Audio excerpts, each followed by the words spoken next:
Played a couple of games of Warzone, bro, and I was just like, fuck. Yeah, we played one BR and it sucked, and then we played a bunch of Rebirth games and it was just ridiculous. Yeah, we did. We played like 3 VR, and then we went to Rebirth because Barbara was on. Yeah, Um, it just, Rebirth's still fun. it was fun. We were just dying to stupid like we just I don't know, man. It feels like we're always fighting multiple teams at once, but they don't fight each other. Oh yeah, we won like I think we were on like 3 or 4 Rebirth. Because I mean that's easy, right? It's Rebirth. Right. I It's not like. for the, for the most part I have a lot of fun on Rebirth, but sometimes it can just get frustrating. Oh yeah, especially when you play some sweaty ass motherfuckers. Mm-hmm. That's all you see, and there's just super sweat. Yeah, exactly.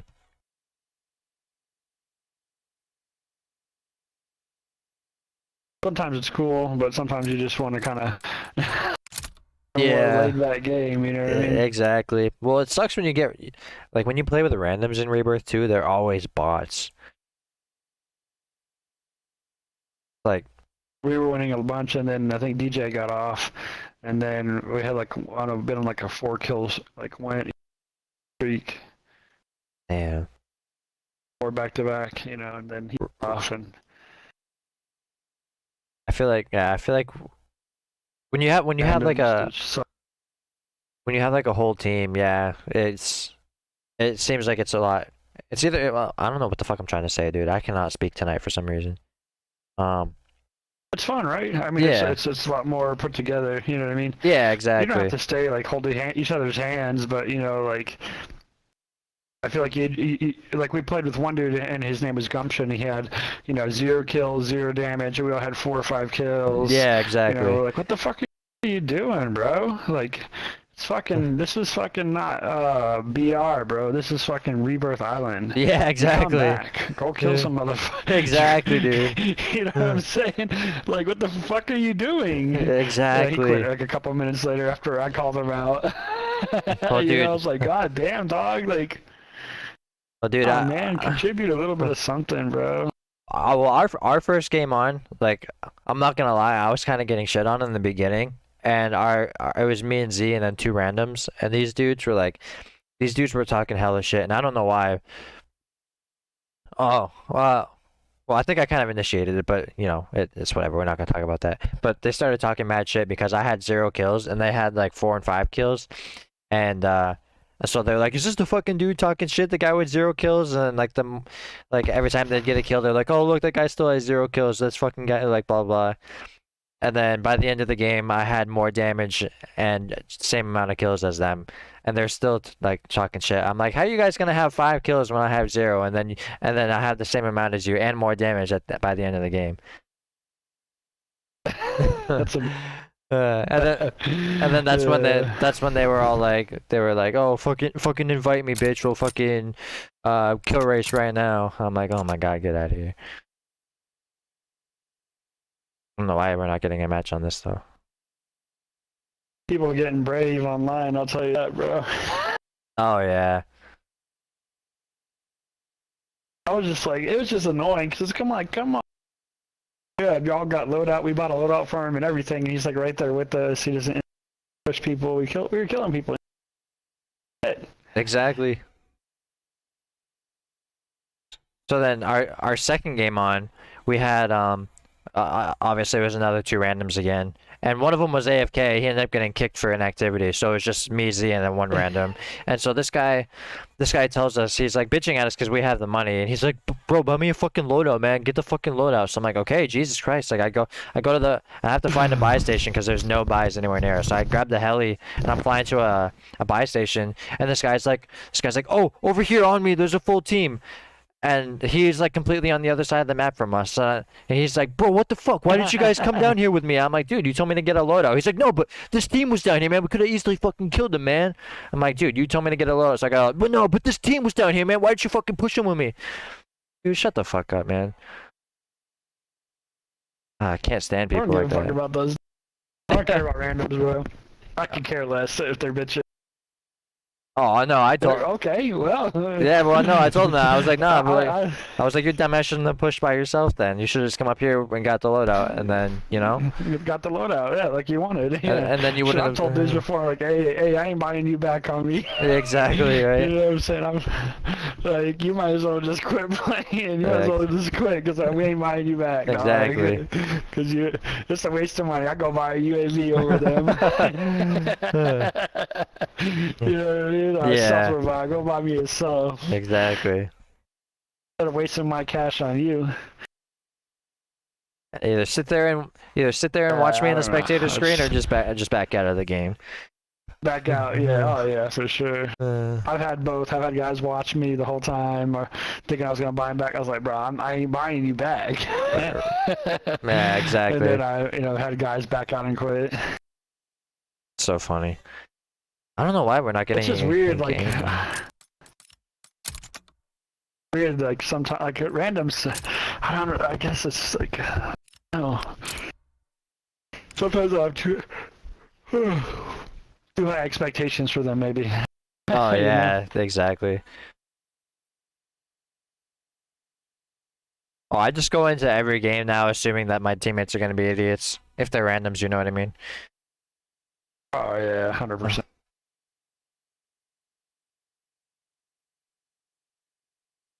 It's like I check my my lobbies on that Warzone stats website or whatever, and it's like my teammates are always like fucking absolute bots. Like the people in the lobby will be like 1 point something, like fucking 2.5 KDs or whatever. But then my teammates will be like 0.4, 0.5 every single time.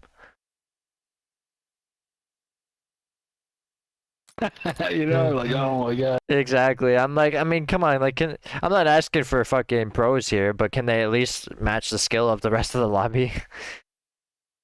Yeah. I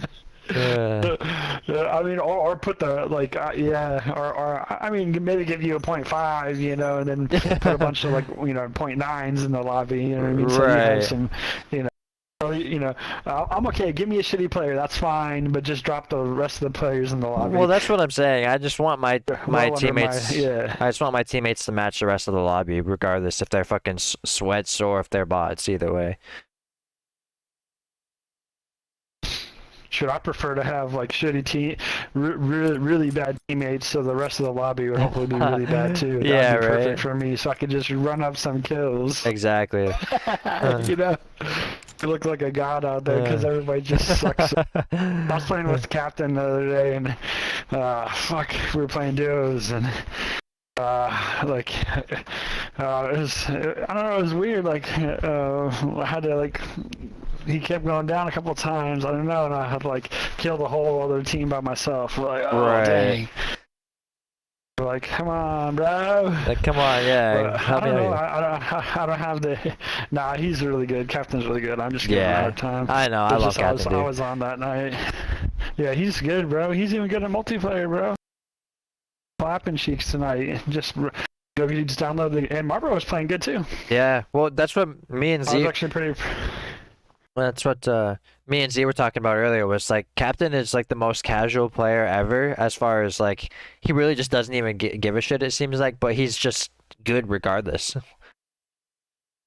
Yeah, he acts like he doesn't care, but we've talked before. He puts, he's got a good pretty high game IQ, I would say, a really high game IQ, and he does care. He acts like he doesn't care, but sometimes he'd be getting frustrated. He was telling me to get frustrated with DJ because he'd be trying to snipe. I didn't play for a couple weeks. I was busy with life, just doing other shit. Right. I didn't have any time to play. I was moving and shit, so I couldn't get on. I wanted to, Yeah. He's like, yeah, I'd be like, oh god dang, fucking. He's like, I didn't say anything, but I'm sitting there thinking he's 400 yards away from me, and I'm over here fighting these guys on myself. He's like, wishing he. And I was like, yeah. That's funny. Been there before. That's funny. Yeah. It's just I was talking to him. I was just like, well, Captain's he's always cracking jokes, or he's always you can hear his kids screaming in the background. So he's always trying to calm his kids down, or making jokes with his kids and stuff. But yeah, he's still over here frying out the lobby. at the same time. Yeah, I don't understand how he does that, bro. I know. He'd be like multitasking like crazy, bro. I Like know. doing, you know. That's what DJ always says to us. I don't know how he focuses. Like, how do you play with the? He's like, I'll be trying to, like, DJ, we tell him, mute your mic, man. It's like the kid's screaming over there, and DJ doesn't want to hear it. You know? It's like, I don't know how he can play like that. That's funny. Just like, he's fucking just. And he's on console too. I bet you if he didn't have kids, and if he was on a PC, like he would actually be like super nasty. Oh, I'm sure, bro. Yeah, for sure. I know he does play on a you know, monitor. You know, Right. I think him and DJ have like pretty decent monitors, and they're both ones. But I don't understand. He's also playing just like a regular controller, no paddles. That to me is even more impressive. That's tough, dude. I'm right now. I'm playing like that because my back paddles on my controller are broken. You still haven't got your. Yeah. Oh yeah, you bought the non-Xbox one, right? It's called the Battle Beaver, and yeah, the fucking buttons on the back of it broke. So like, or like not broken, but they just don't like register when I click them. You know what I mean? Yeah, they're broken. Well, I mean, yeah, it's not. Like, that's just, it's not like they snapped off, but yeah, exactly. Yeah. So, their functionality is not working anymore. Right. So I'm stuck playing like it's a regular. Sucks. Yeah, it does suck because it's like I spent like $200 something on the like $250 on this shit, and it's basically just a regular controller now. Yeah, exactly. Buy another Elite controller and get the. Yeah, I'm going to. If you buy it at a GameStop, I think you get a warranty and you can just walk in and replace it. Yeah, I think that's worth it. I'm gonna get the Xbox Elite controller. I think it's really good. You know, I mean, there might be some of the other ones might be slightly better. I'm not even sure if that's true or not. But I think the components on this one is just so good. You know, they last a lot longer. So well, why would you? For a slight advantage on another controller, like you know, something like to buy a big.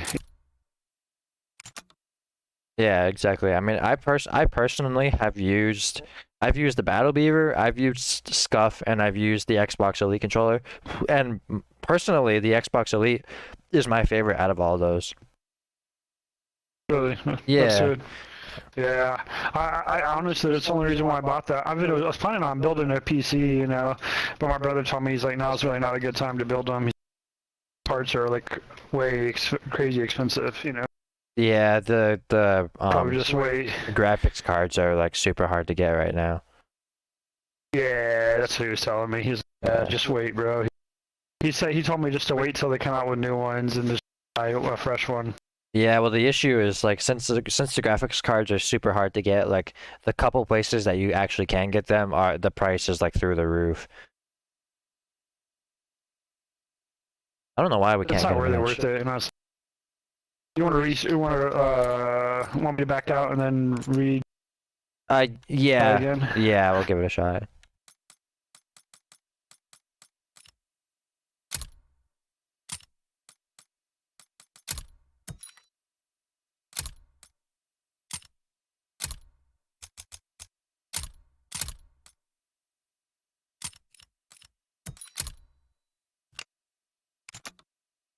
Oh, I just joined you. I don't know why I kept sending you invites. No, that's good. I was trying to accept the invite, and they kept saying you're already in the party that you're trying to join or something. Like, what the heck? Being stupid. Still trying to get used to this functionality of this new game. Yeah, me too.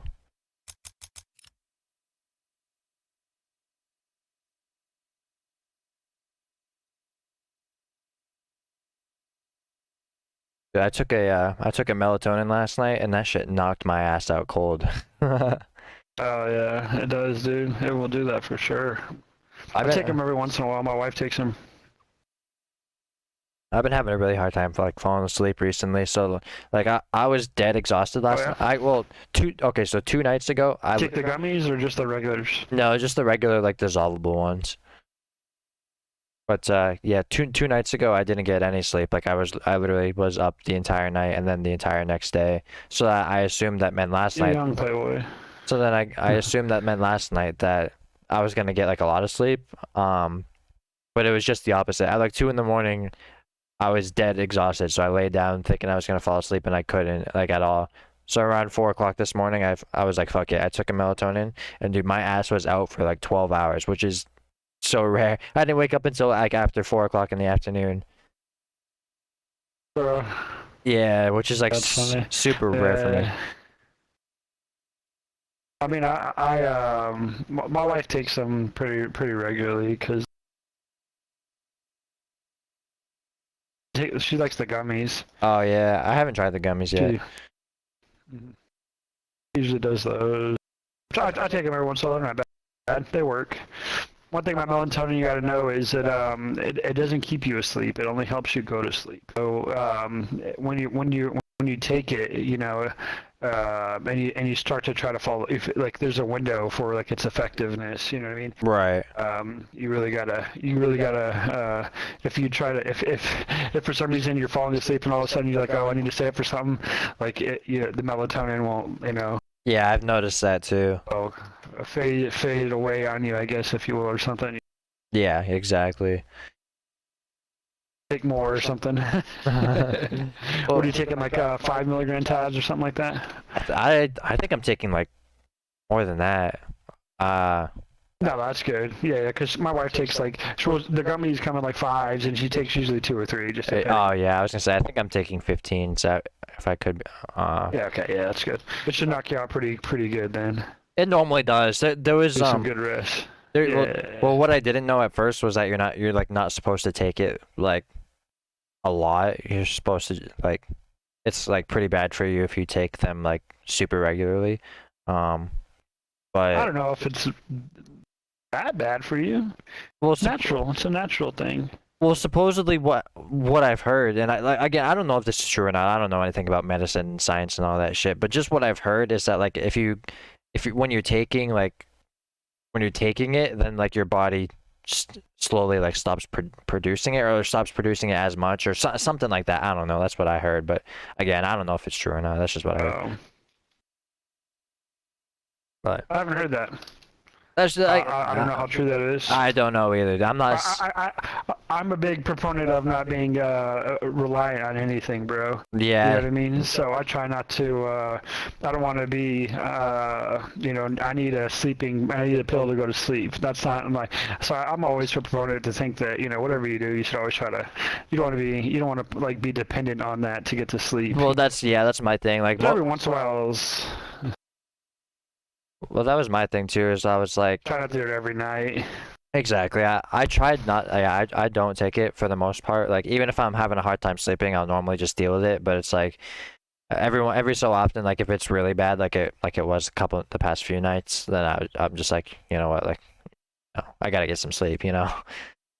So. You ever try what do you watch? Do you have a screen in front of you? Do you plan? Yeah, there's like certain things you can. I've had issues sleeping in the past. You know, it's like sometimes, I know it sounds really weird, but like I'll stay up for, you know, sometimes 30, 40 hours straight and not sleep. Right. How my job is, but after a certain point, you become not tired anymore. Yeah, it's almost like you're just on autopilot at that point. Yeah, but you like once I'm done with work, it's like I lay down and I want to go to right sleep. You'd think of being awake for that long, you'd be like, oh, I said you would just pass out, but I wouldn't, you know. Yeah, exactly. And so I looked at different things, like different types of ways to help. You know, like I even tried counting sheep. I know it sounds. Tried that. That wasn't so effective, but like listening to like I don't know, ASMR type stuff has helped me a little bit. You know. That's helped. Yeah, that's actually helped me too. Soothing sounds. Yeah, you know, if it helps you, I would definitely encourage you to, you know, that's a natural remedy in my opinion, you know. I mean, oh, yeah. I think melatonin is pretty natural too, you know, but You know, you can just put on something where it's like, you know, ocean sounds or whatever, you know what I mean? Yeah, just Even if you just, you know, whatever calming, soothing sounds, you know, kind of like because some people have, like, I don't know if you have anxiety or anything like that, but some people, yeah, I do their actually. mind will wander. Yeah, so it's definitely really bad. You know, that's something that happens to my wife too. She has anxiety, so sometimes she gets something in her head, probably. I know it's happened to me before. I got something in my head, and it was just like, I couldn't get it out of my head to sleep. Yeah, exactly. I was just thinking about that thing, you know. That's my biggest, or one of my biggest issues is I'm always, yeah, my mind's always wandering as soon as I like lay down and close my eyes. It's always all over the place. Yeah, so I found ASMR kind of helped me, you know, with that, because then I would just listen to that and not think about whatever, and breathing exercises, you know. Right. I watch a couple of ASMR artists, and they do like tapping or whatever. Yeah. And one of the things I really like is they do like breathing exercises, you know, and this is actually, you know, like it calms you down, and then like it's like something you probably wouldn't normally do is like focus on your breathing. Help me, and I was like, ah. Next thing I know, I wake up the next day and I got a headphone in my ear from watching ASMR still. Like, oh hell yeah! Looks like I passed out good. Yeah.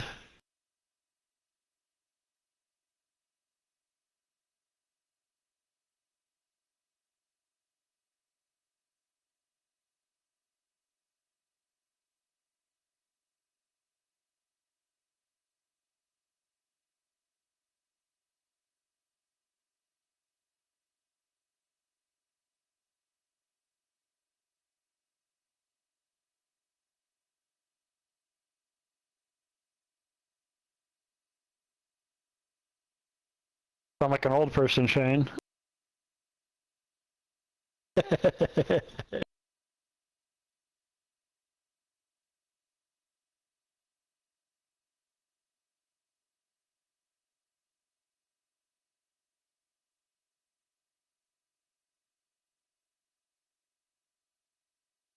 Oh yeah, so it's not 12 hours. I do that on my days, like usually my first day off from work. So kind of a routine that I've gotten into is I'm usually pretty tired by the end of my. So I work 10 days straight, right? I work 10 days straight. I'm on call 24 hours a day. And then, so by the last day, I'm usually pretty fucking exhausted, and so instead of going to sleep right away, what I usually do is I just stay up as long as I can, play video games usually.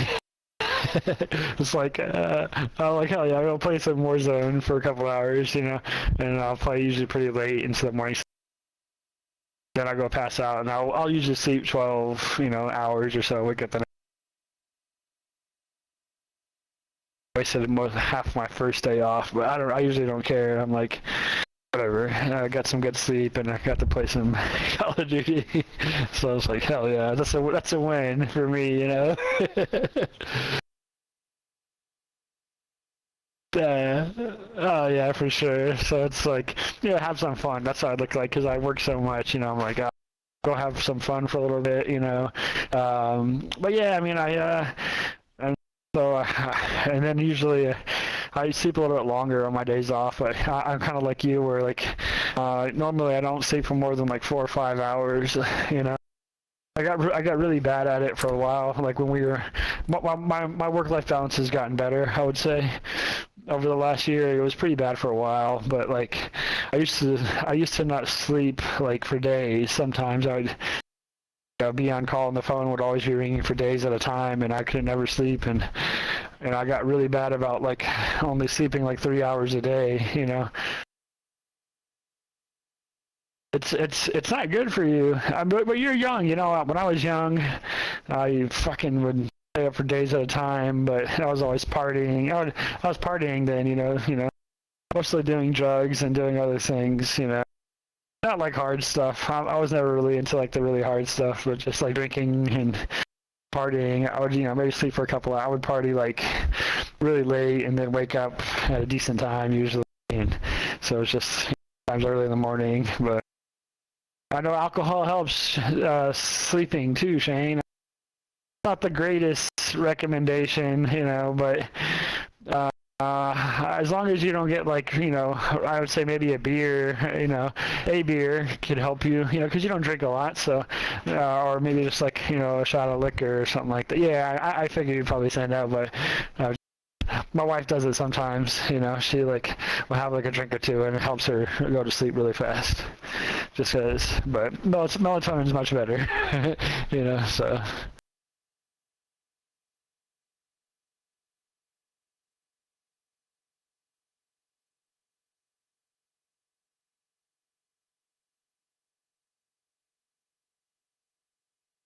Yeah. Whatever works for you, I guess, and whatever you're comfortable with doing, you know, like, I would never force or tell anybody, like, hey, you need it, you should try it, you know, or nothing like that. Like, you know, whatever you're comfortable with doing, just, you know, then if you want to try it, do it. If you don't, I was never, like, I'm not really that huge on, like, doing drugs. I never was. I only got really started at a young age because my brother was my older brother that got me into it. You know, kind of like older brother, peer pressuring little brother kind of deal. Oh yeah, yeah. I feel that. No, I see. For me, it's just the opposite. Oh, okay. Well, for me, your younger brother does it? No. So for me, it's just the opposite. As far as like, I'm like the older brother that tries to like make sure my younger sister stays away from that stuff. So. Oh yeah, that's smart. Yeah, for sure. It makes your life. You know, it's not as taboo as it was when I was a kid. I'll tell you.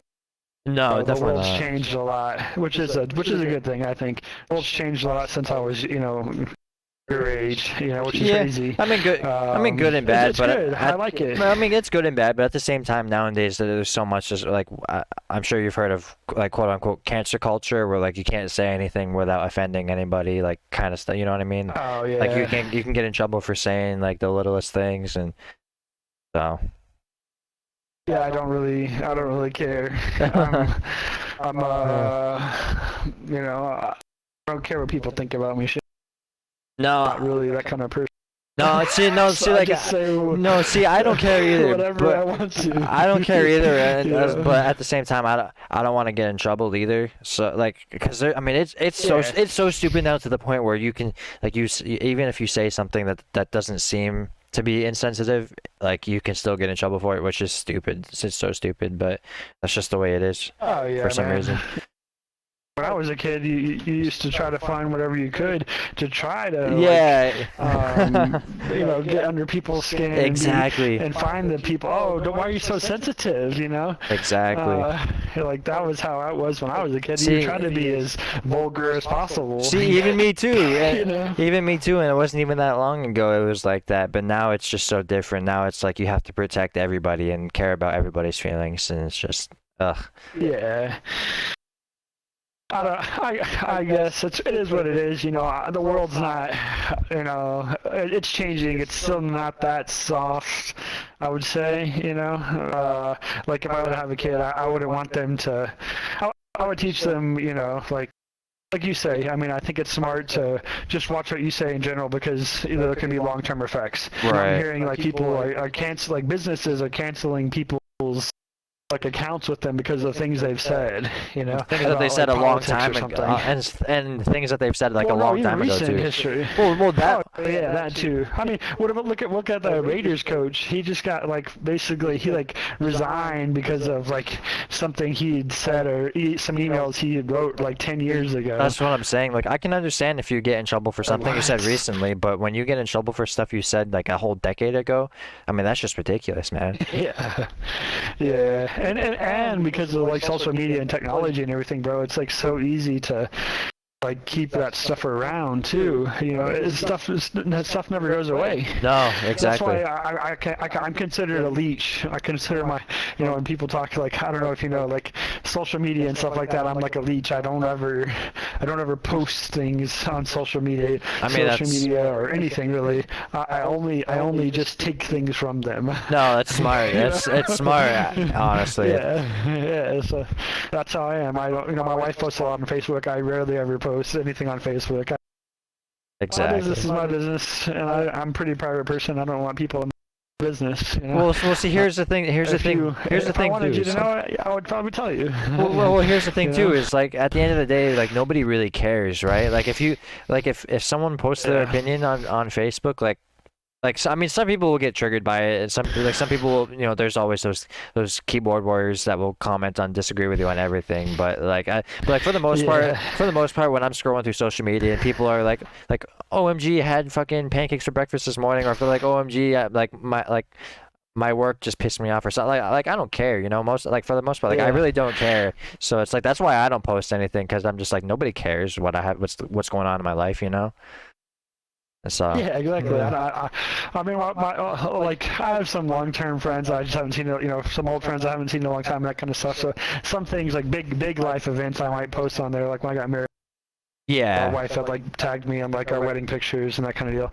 Like, oh, cool, I got married. You know, some friends. Like, I didn't have like a big wedding or nothing. Like, you know, so I feel like that stuff. You know, every time we go on vacation, we usually like post some pictures from it on there. well, you guys got It's also like a good way for us to like find the pictures later if we want to see them. right. Our own, you know, profiles. You know? Exactly. Well, you guys got It's married like like in the middle of kind of COVID like- too, didn't you? Like last year, right? Yeah. Or something like Yeah, that. exactly. Yeah. Yeah.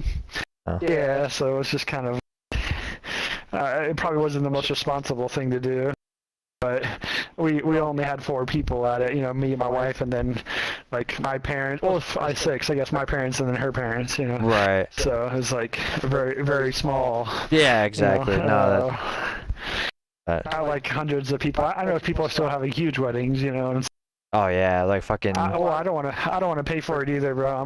You know, I wouldn't say I'm a cheap person, but I try to be financially intelligent. Yeah, exactly. No, I feel you, man. That's important to me. That's important to me as a person. Like, I try not to. I don't want to be in debt for my entire life. No, there should be. I try to. That's something that should be important to everybody. Yeah. Yeah, it is, but it's not. Exactly. You find a lot of people who think debt is a commonplace. Right. Well, that's why I said like it just should be crazy to important to me. everybody, even though it's not. Oh yeah, for sure, man. Uh, I mean, I make really good money, and I try not to like live a lavish lifestyle. yeah. If you will. Exactly. No, that's good, man. Not a Like flashy. when there's no reason Flashy to. person. I don't wear like designer clothes. I don't I mean, wear fancy. I'm not. I mean, there's Never been that kind of person. I mean, there's no reason to. I always notice like these super big like musicians, like most commonly like rappers and stuff. I noticed that like super big rappers will have these like ridiculous, like I'm sure you've seen it too, like these ridiculous huge chains around their neck that cost like fucking $50,000. So I'm just like, dude, like even if I was like a billionaire, like I just see no reason to go out and spend that kind of money on stuff like that, you know? I would never wear it. I don't wear jewelry. Yeah. I only wear like I have a gold wedding band, but I wear like the little polyurethane ring. Like Right. I wear that as my. It's just gray. I don't. I usually don't even wear a watch. I don't wear like. I don't know. I'm just not. I never was that kind of person, I guess. I know a lot of people are, and you know, my brothers are kind of like that. They, you know, they wear gold watches and gold jewelry, you know, necklaces and Yeah. some of my friends too are like that. I think it's a waste of money. You know, I don't see it does nothing for me. Well, I mean, even like for example, like I mean, you could go out and what's that fucking Rolex? Like you can go out and get like a fucking $10 watch at Walmart, or you can go out and get like a $50,000 Rolex, and they at the end of the day they both do the same thing. They tell you what time it is, right? Yeah, they tell time. Yeah, exactly. So yeah, it's kind of like why the fuck? Well, I mean, my fancy watch is like a $100 G-Shock that I got that's like invincible. yeah, You know? exactly. That was like a great investment for me. Is like I can bang it around and it'll never break. Exactly. Perfect. like that watch a lot. And here's the other thing too is no one. And $100. here's the other thing too is no one would want to steal it. Like people see a Rolex, that's gonna attract a lot of attention. But someone sees your fucking whatever watch you said it was, like literally no one's gonna give a shit. G-Shock, Yeah, exactly. Yeah, it's just like a little. It looks like a little plastic watch, you know. But it's like there's some great watches, you know. They're yeah. You know, indestructible, pretty much. But yeah, I mean, I think it's kind of weird. Like I think our society is changing a lot. Oh yeah, for Social sure. media and cancel culture and all this kind of stuff. It's gonna be interesting. So, well, that's what are you doing these days, man? Are you back to work? Or? So actually, I start work. Yeah. So I actually start working at UPS again on Monday, this coming Monday. Okay, cool. Yeah. So that's what I'm. Actually, that's a really good career. Oh, dude, it is. Like they make. So if you can make like $100 grand at working at UPS as like a manager type position where you like, or it's Amazon. I don't even know. I think you might need like a 2-year degree or something like that. Something crazy like you can make like, and it's like you work. I think you work 5 or 6 days a week, 12-hour shifts or something like that. It's not like, you know, easiest job in the world, you know what I mean? Probably it's not 9 to 5 or nothing like that, but yeah, you can make a killing doing that.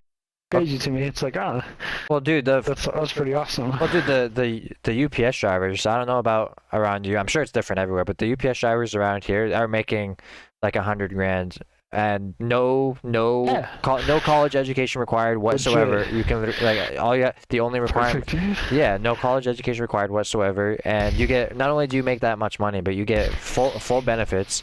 You get like paid vacation, paid time off, paid sick days, like literally everything you could think of. You get all that shit, like 401k, all like everything. Like you're set. Yeah. You're set, and yeah, like no college required, and you could like, and the one thing I like about that too is that like, since you're driving around all day, like you're by yourself, like you don't have like you don't really have customers bugging you all. Like what I think of is when I worked in retail. A lot of alone time. Yeah, like when I worked in retail, like working out at like Domino's, for example, I did for a while. Like you always have customers like bugging you, or you always have like your managers are always up your ass bugging you. But like when you're driving around all day, you don't got to deal with any of that. You're like you have a route and you just go drop your packages and go back, and when you're done, you're done. Exactly, and 90. You're your own boss. Exactly, right? For the most part, right? At that point. As long as you're getting it done in a reasonable amount of time, like they really don't care, you know. As long as you're. They don't fuck with you. Yeah. Right. As long as you're taking care of your business, they leave you the fuck alone. Yeah. I had a buddy when I grew up, and he worked at UPS and did that kind of stuff, and he said they made like really good money, and I was like, that's crazy, you know. Yeah, exactly. I always exactly. heard it was a really good job. Yeah, you put in a decent amount of hours, you know. I mean, I'm sure, you know what I'm saying. It's probably, you know, more than 40 hours a week, but you make really good money. You know what I mean? Yeah, exactly. And like not everything, Shane. You know, I would tell you this something. You know, you know, I went back to I worked kind of like retail, and I waited tables for a long time. I bartended for a long time.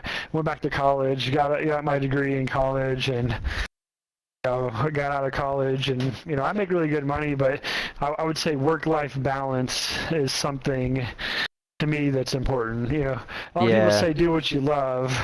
You never work a day in your life, and I think that's important too. If you do find something a job that you felt like you really liked and you really wanted to do, I think that'd be great, because like they say, you never work a day in your life. Right. But at the same time, to me, I would say I would prefer to have a really good work-life balance.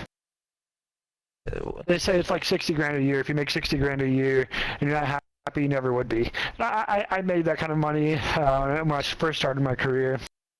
It's, you know, you can survive on it, you know what I mean? Mm-hmm. You're not going to be like super rich or nothing like that. You can have a nice car, you can own a home. You know, you'll be able to save a little bit of money, but I think I would prefer to probably take a job where I make that kind of money and work less. You know, right. Have more balance. You know, Well, or maybe I work 40 hours a week and then I get to spend, you know.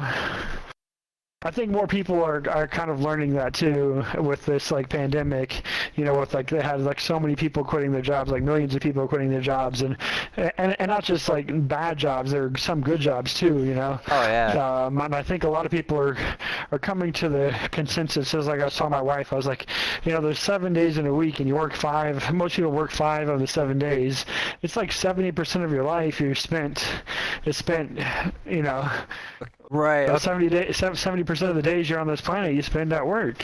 Okay, hold on. I have something. I have a picture saved. That's literally exactly what we're talking about right now, and I'm gonna try and pull it up real quick if I can find it.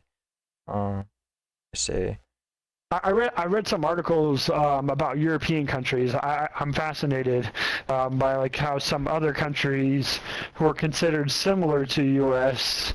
how they run, how their businesses work, and I had a neighbor who was from France, and he was saying that, you know, I think over there they don't work 8 hours a day. Right. He was saying that there was a study that was done that said you could work a 6-hour workday and still accomplish the same amount of stuff you do in 8 hours. Because most of the time, people who work 8-hour jobs don't they fuck off a lot. Right. You know. Dude, hey, you know what? I'll tell you that's actually so true too, because when I was working down at Domino's, and I mean this is just from my personal experience, right? So, when I was working down at Domino's, like there would be some days where, so what my job was, I was a delivery driver mainly, but when you're not delivering, you have to do like the food prep and stuff. So you have to like prep all the food that's like in the refrigerator and whatnot. You know, take all the stuff out of the bags, put it in the containers, and label it and all that stuff. But there's some days where it'll be like super dead, like there's no one's ordering food. So with that being said, like you know, the less time you're delivering, the more time you have to be inside working on the food line, on the prep stuff. So obviously, so like a couple of times where no one would order food, like that would give us the opportunity to get the inside stuff done super quick. And then once all that stuff is done, then we have nothing to do. We just have to sit around and wait for someone to deliver food. But at that point, like at that point, they're just paying us to literally just sit there. And so it's absolutely true, and that happened so many times. They're paying you to sit there for a potential business. Right, exactly. That may never come, you know. Right, exactly. Well, I think a lot of people. I was reading a lot of articles, and I think a lot of people were saying that they realized during this pandemic, it woke up a lot of people to realize that their life is not work. You know, what life shouldn't be about work. Exactly. You know, if you wanted to, like, even if you work a 9-to-5 job, if you needed to go away from the office, it should be no problem. And I think a lot of people, you know, found that, and a lot of businesses, I probably didn't like it. You know, a lot of managers are kind of strictly to be over top of their employees. They want to know exactly what you're doing all fucking day long. Exactly. But I think they kind of realized, like, hey, these people can be, if the work gets done, do I care, you know, how it gets done or what my employee does? Right, exactly. You know, afterwards, you know, like if I get my work done, what do you care? What else? You know, where am I at and what am I doing? Like, as long as the work that you need to get done is getting done, what do you care what I'm doing? Like, yeah, the rest of my day. Exactly. Like some people are super. I did my job. Yeah. Some people are super strict. I want my money. Leave me the fuck alone. Exactly. Yeah. Well, okay. So here's the. Well, I think it's great. I'm really hoping that for the future of America. I know America has always had. I guess it's just like since like probably like the 1930s and that kind of deal is like the work ethic of America is what everybody you know, that's like one of our prestigious things about America, you know.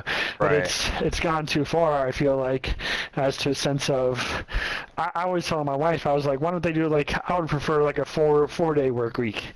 Because then it's like 50, it's almost 50-50, you know, not quite 50%. It's like, you know, where you spend, you know, about half the days of your life at work, and then you spend the other I think there's a lot of the reasons why we have issues with, I would say, I don't know if it's like issues is the right word, but it's like a lot of the reasons I feel like families have issues and children, don't get probably the attention they need is because parents work so damn much. Exactly, and Always especially, at work, especially now because like the price of like living and everything is so expensive now that people have to work more. They have to put in they have to either work overtime or have multiple jobs, which makes it even harder for families to spend time with their kids because the parents are literally like living at work. Yeah. And well, okay, so here's exactly. Here's the picture that I was talking about too. It has a quote on it. It says the average life expectancy is 78 years, while the retirement age is 67, which means we work for 50 years to maybe enjoy 11. It says start enjoying life now because no one is guaranteed tomorrow. Oh yeah, 100%, man. And I think that's why more and more people are accepting the debt part of life. They said, well, I'd rather fuck it. They're like, I'd rather enjoy life now while I'm young. I can be in debt and I'll work. I mean, fuck, I'm not even sure if I'll ever make it to 70, whatever. It's like, I mean, you're so old by then. Like, those aren't your great years.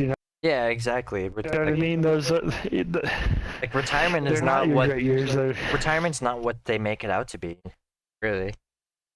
Oh yeah, retirement's just like your everything. It's the end of your life. Maybe you spend some time with your kids. That's like what retirement was. Kind of always feel like. It's like it's at the end of your life. You're done working. Right. And you try to spend the last couple of years with your kids and your grandkids and kind of deal, right? Exactly. I mean, like it's. I mean, yeah, fuck. I really think most people should retire like at 50. Like, oh yeah, that's the one I want to retire. I agree, dude. I don't want to work to 65. Exactly, dude. I just I'm like fuck that. I want to work until I'm 50. So. That man. I mean, we'll see. That's what I'd like to do. I'm trying to, try to do things, make some smart decisions in life, so I can maybe retire early. We'll see. Right. Well, my wife's sister, she's like 5 or 46, and she just retired. Oh hell yeah! That's actually fucking sick. Yeah, dude. That's freaking legit, right? Yeah. I know. I was like, damn. And I think her husband, he's like the same age, and he's got like, I think he's gonna work like 1 or 2 more years, and then he's gonna retire too. And that's like, they're in good shape then, I imagine. Yeah, they did really good. They were smart with their money. They have their money that allowed them to live to live this life. They got 2 kids too, and both of them are going to college, and I think they're going to pay for both their kids to go to college. They were really smart with their savings, Yeah, and that's good too, because you don't want to like throw your kids out into the real world starting off with like crazy like college debt. You know what I mean? Yeah, exactly. Well, I mean, by doing this, I mean their kids will have a college education and debt free, and they'll be making really good money right out of Yeah, exactly. Right at a really young age. Exactly, and granted, I'm not like obviously not everyone can afford to like pay for their kids to go to college, but I mean, if you do have the ability to, like, I think it's a really good thing. Oh yeah, definitely. I think I don't know that everybody should go to college. I know the world's kind of changing, and I think if you can get a job where you need to go to college, college isn't for everybody. Yeah. It's just not. I think that to think that it is just stupid in my opinion. Right. Some jobs, honestly, I don't think any job really. Maybe there's very few. Like if you're gonna be an engineer, you're gonna design something. Or like that kind of stuff, potentially yeah you could, but sales and that kind of stuff, or I think a lot of these jobs don't need fucking college education. I think people are smart enough to not need it, in my opinion. I would agree. I mean the job that I work, I don't think you need a college education. I could have done this job without my college education. Yeah. To be honest, Well, what happens to a lot of people too is like college doesn't guarantee you a job. It just guarantees you eligibility for a position that you may never get. Because like I've heard, sure. because I've heard. Well, actually, I shouldn't even say that. It doesn't guarantee you anything, but you're just eligible for a position that you may never get. Because I've heard so many stories of people that go to college for a ridiculous amount of time, and they spend a ridiculous amount of money. They come out in crazy debt, and then they never even are able to get a job that they went to school for. So they're just stuck there with no job and crazy debt, and they just wasted like all that time, and time and money. Yeah. So I see certificates, I think, is a smart thing. I know a couple of buddies, they have college degrees, but they ended up just like getting like certificates and some like IT type stuff in there. They're making 60 grand a year. Like that's pretty good. Right. I know they even have some boot camps, whether it's like online, it's like a month-long boot camp or something like that, and then you can go get a really good, get a job in IT making, 40, 50, 60 grand a year, just depending on, the company and that kind of deal, Right. That's good money, man. Like, yeah, making that kind of money, if you're not working 100 hours a week, that's if you're working 40 hours a week, I think that's solid money. Like, that's enough money to absolutely live on, Absolutely. Yeah, I mean that. Like, work 40 hours. You're not breaking your back. You're back. You're sitting at a desk and good. Like, it's an honest living. Well, what do you think about this? Because I remember you heard about, or excuse me, not heard. I remember you mentioned earlier about like wishing that we could work or thinking that we should work 4-day weeks rather than 5. Now, do you feel like if we were to work 4 days a week, should we still work the average like 8 hours, or do you think we should work say 10-hour days? Oh yeah, for sure. Or do you think no? That's what's the point? Well, you still work probably less. I would prefer 4 6-hour work weeks. Okay. I really think what Americans should work. Right. Yeah. No. In my opinion, I think that's not more hours. You're not really saving Americans then. You know what I mean? You're just, right. My brother does that already. He works 4/10 sometimes instead of 5/8. You're still getting your 40 hours. Yeah. My wife only works 3 days a week usually. She works 12-hour shifts as a nurse, and she works 3 12-hour shifts, and they consider that full time at 40 hours. Right. Yeah, I feel like that's pretty awesome. I feel like that's a pretty normal, like, yeah, I feel like that's a pretty normal nurse schedule, or at least I've heard that pretty commonly. It was like the 3, like, the 3 12 hours. I mean, sometimes she works. She's been working 4 lately just for like overtime to make more money. Right. But, I mean, yeah. If you're doing it, willingly, she doesn't have to do that. Though. Yeah, exactly. Yeah. In that case, that's really good then. Yeah. More money for her, Yeah, absolutely. If you're doing it willingly, sometimes you have no choice, right? Like sometimes just like things can just get crazy, but obviously, like, I would rather work like if you work overtime by choice, like then more power to you for sure. Because a lot of people wouldn't want to do that. A lot of people would just say no, fuck that. Like, I'd rather have the extra day off, Yeah. Which is fair too. Which is fair too. But Oh, yeah. Everybody should be able to do whatever they want. Right. I think, to me though, I think even in office jobs, I think 4 6-hour shifts, and if they need to hire more people, then hire more people. You know what I mean? I don't think they should change the wages of anything. Yeah. I think that the value of a person, I think there's more value to people than what businesses usually are willing to pay. And I think that as a whole for America, it makes more sense to allow people to enjoy life. You only have one life, Shane, right? Yeah, absolutely. That's it. There's only one. I don't think everybody should want to spend all day at work. If you want to, then that's fine. If you don't want to, different people live different lives. Some people are very, they talk about, like, I was watching, like, Joe Rogan and them. Mm-hmm. I don't know if you ever watched his podcast. A couple times, I just watched, like, some YouTube I just watched some YouTube shorts, and he was talking to somebody about like how there's like some of the really rich people at the very top, like that's their mind. No, the Jeff Bezos, the Elon Musk, you know, like they're different than the rest of the people. You know, Right. they're like super driven and go 100% at this thing, so they may want to work longer. You know, those types of people. Oh yeah. That's okay, but I just look at these other like countries and like Europe that have these models. You know, it's like the amount of time. I read an article that said the average, you know, average American gets 2 weeks off, but there's a large percentage of people who don't use all their vacation, and it's for fear of, you know, losing their job. Right. Which is terrible. Like you know, I think the average time in France is like 3 weeks off, and they give everybody uses 100% of it. Right. Exactly.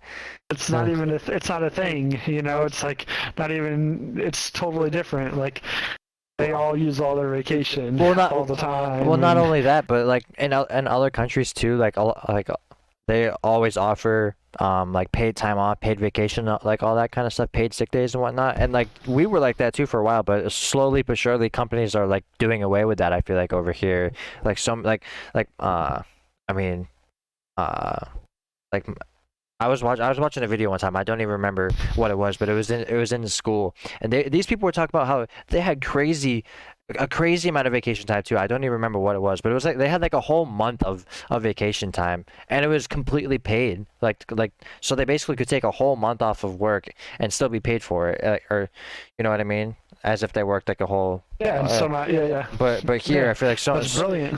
Yeah, exactly. But here it's not like that at all, and like you said, even if it was like that, or I mean it is, but just not as much. But like for some people, they, like you said, they're just scared to take time off because of whatever reason. And like for example, my dad too is or you were talking about, well, we were talking about people who work like overtime and all that, and so how some people do it because they want to, and then other people do it just because they have to. Well, my dad is in a weird position where he doesn't want to, nor does he have to, but he does because he feels like that'll benefit him in the long run. So basically, what I mean by that is, and what he does for work, I mean, he works at a supermarket, but the position that he does at his particular store, nobody else knows how to do what he does. So so the thing is, like, if he doesn't want to work overtime, like he would rather not, but the thing is, if he doesn't, then he will fall behind because nobody else is able to do the things that he does. So he works overtime. Yeah, it's terrible. Yeah, so he does it like he'll go in on his days off to get stuff done. That way he won't be screwed on his regular like work nights. Yeah, on his regular days. Yeah, right. So like he's not required to. He could say like, no, I'm not coming in on my days off, and that would be fine. But he does because if he weren't to, he would end up getting like screwing himself over, which is kind of sucks. Causes him more work on his work day. Exactly. Yeah, you never want to do that. Yeah. Yeah, I've kind of thought about that in the past on my job. Yeah. Yeah. Yeah, I hear you. Like, I'm not like, I don't think my wife really wants to work overtime, but she just does it more for like financial gains. Like, we're just in like a place where we're trying to pay off debts and want to like prepare for our future. You know what I mean, and save money and. Yeah, absolutely. You know, like we figured like if we do it for a couple of years, you know, or maybe work more than we want to, then. You know, for the future of our lives, you know, maybe we can kind of take, you know, later on life, you know, in a couple more years, we could just take it easy, you know, work less and. Yeah, I mean, you hear the term like short-term pain, long-term gain. Yeah, exactly. Yeah, 100%. Yeah, so you put in some time now, and that's what I was trying to tell my wife. I was like, you know, we're still relatively young now. It's like I'd rather work a little overtime now, so, so that whenever I'm a little bit older, I don't have to do it, and I can just, you know, we can relax. You know, we can work less and take vacations, and you know, buy the house that we really want, whatever. You know. Yeah, absolutely. Live the life that you want. You know. And then, I mean, there's some people like as far as when we were talking about like some people can work overtime because they want to, and some because they have to. Well, there's one guy that I knew. He worked every single day. This was a long time ago. The job I had back in high school, but there was this one guy who worked every single day, like 7 days a week, and I remember we asked him one time, or someone asked him one time. I said like why do you like work every single day? Why do you work 7 days a week? Like don't you like doesn't that kill you basically? And he says no. He says the way I look at it is like he's like think about it when you like work your 5 days and then you take your 2 days off like and then you wake up like just say for example you work 9 to 5 Monday to Friday and you get to Friday then you take your 2 days off, you take your weekend off, and then like Monday morning comes and you're dreading it, like you don't want to get up, you don't because you just had your 2 days off, right? So you're used to being able to just relax. But he says I just prefer not to have to go through that. He says every day is the same. I don't got to worry about like not wanting to have to come Yeah. to like He's in a routine. yeah, he says I like It's to part just of his routine. exactly, which more power to him. Not a lot of people are in that like have that mindset, but if that's what he chooses to do, so more power to him. Yeah, and more power to there are people like that. I'm definitely not one of them. I'll Yeah. every fucking minute I can away from work. Exactly. Like we'll see, man. I'm hoping this pandemic is like gonna change stuff for the future for America as far as Oh yeah. making life for a lot better. No, I agree 100%. And you're absolutely right when you say it's definitely woken up a lot of people and made people realize that what is more important to them in life. Because especially considering, and another thing that this pandemic has made a lot of people realize is the fact that you're not guaranteed anything. You're not even guaranteed to wake up tomorrow morning. So it's like people just want to focus more on the things that are really important right now. You know what I mean? Oh yeah, family and. I hope to I think there's some changes that got to kind of be made with it too. Oh yeah.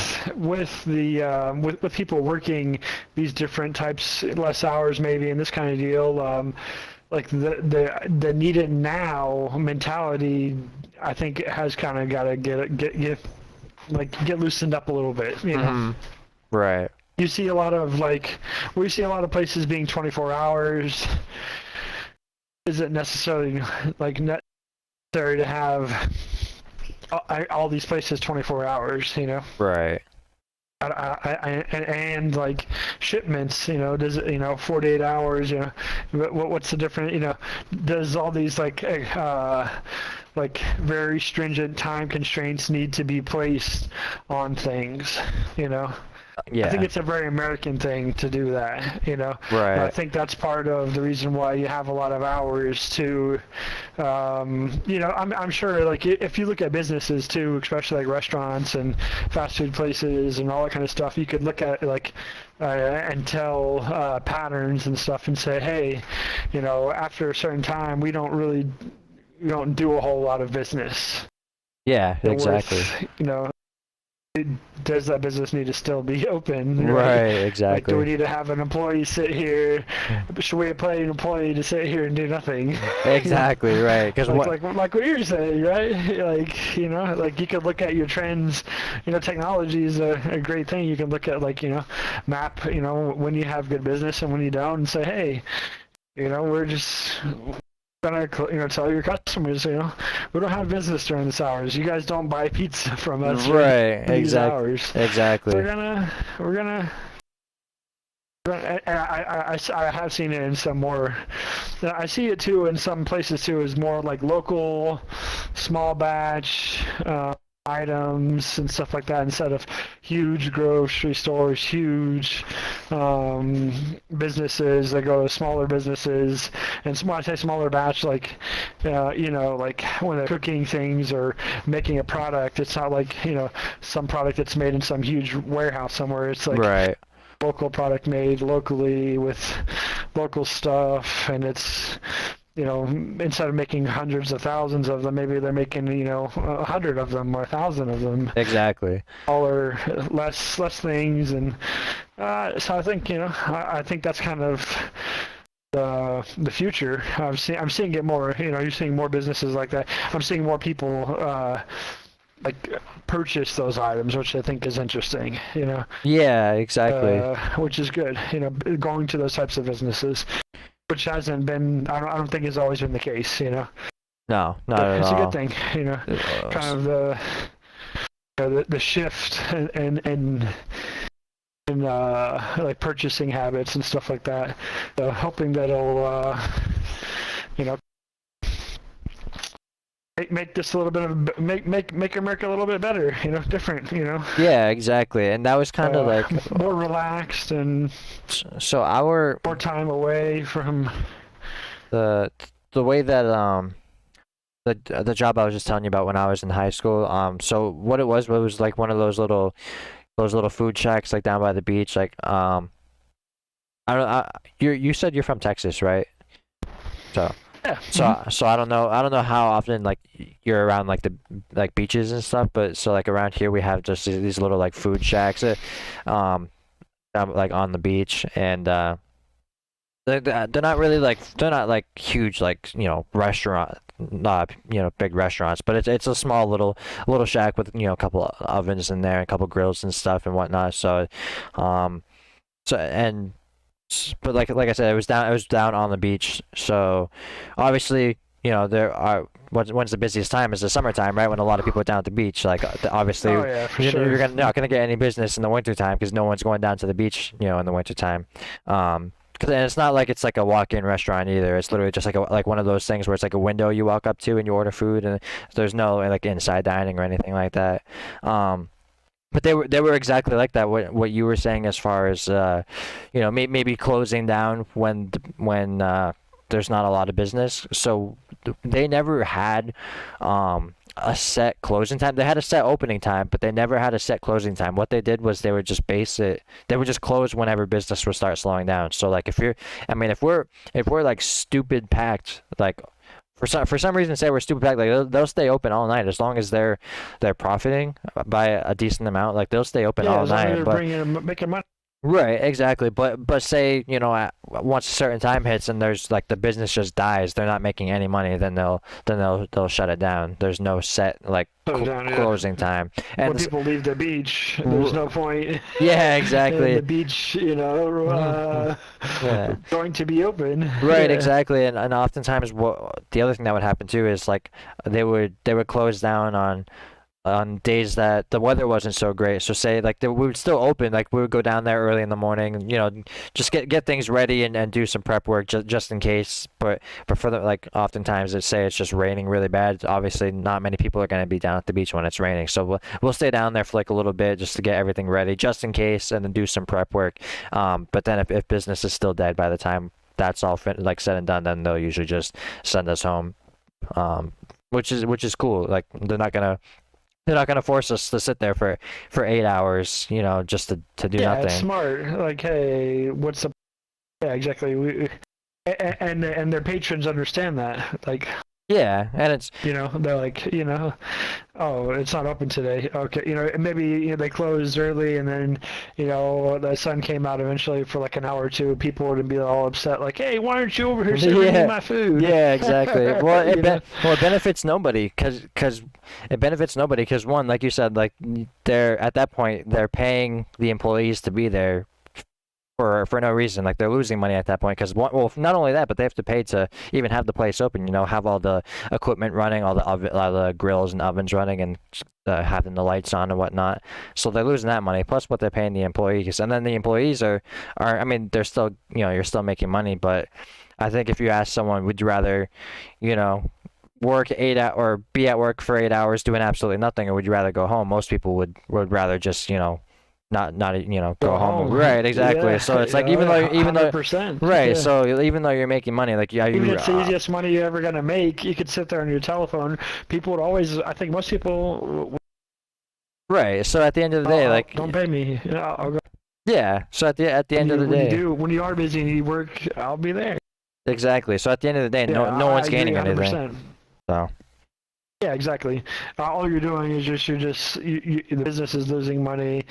Your employees aren't happy because they'd rather. Yeah, absolutely. Oh. Nobody's winning, everybody's losing. You know, so Yeah, it's like, exactly. and I think that's the only thing that you'll see on a bigger scale is maybe not just the shacks on the beach, other restaurants, other businesses doing the same thing. Like, hey, we usually don't do business on these days. Like one company, I think is kind of I think is different than a lot is Chick-fil-A. Like they don't open on. I know it's just for religious beliefs, but I like that. I'm not like a huge religious person. I just like that they have like a guaranteed day off for all their employees. Even Yeah, exactly. like Yeah. that's like nobody else does that. It's like they don't ever have to worry about working a Sunday. No, So the exactly. most they could ever work is a 6-day work week.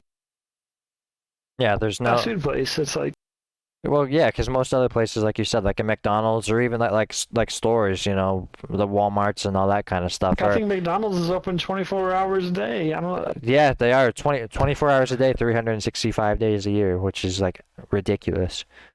Ridiculous. Yeah. Why the fuck are you open on Thanksgiving? Yeah, so That's what I'm saying. I think more places you're forcing a client, an employee to come to work on a day that may not have a lot of business. It's not going to be a prime. It's like.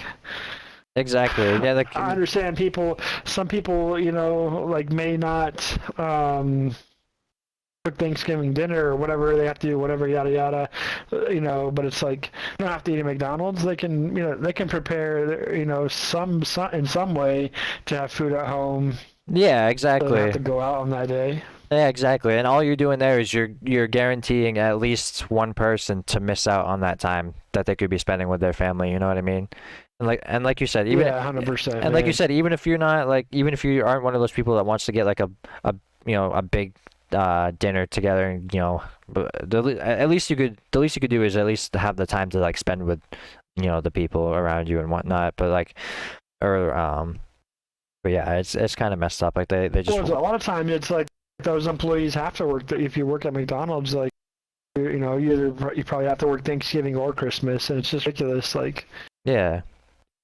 I think I have to work both. I've just like the 4th or 5th year in a row. I'm working both of them. Yeah. That's so stupid, man. Man, it sucks, and you're just like, my wife gives me a hard time about it, Right. Yeah, have us off on like, well, yeah, I know, babe, but They should. it doesn't work out that way all the time, So It doesn't, but I feel like if anything, those should be at least 2 days a year that everybody can guarantee off is Thanksgiving Day and Christmas Day at the very least. I mean, out of 365 days in a year, you would think that we could guarantee everybody at 2 days off, but it's obviously not like that. But I think there's a lot of. I think there's a lot of laws or what things that they should do to regulate business and how much people work.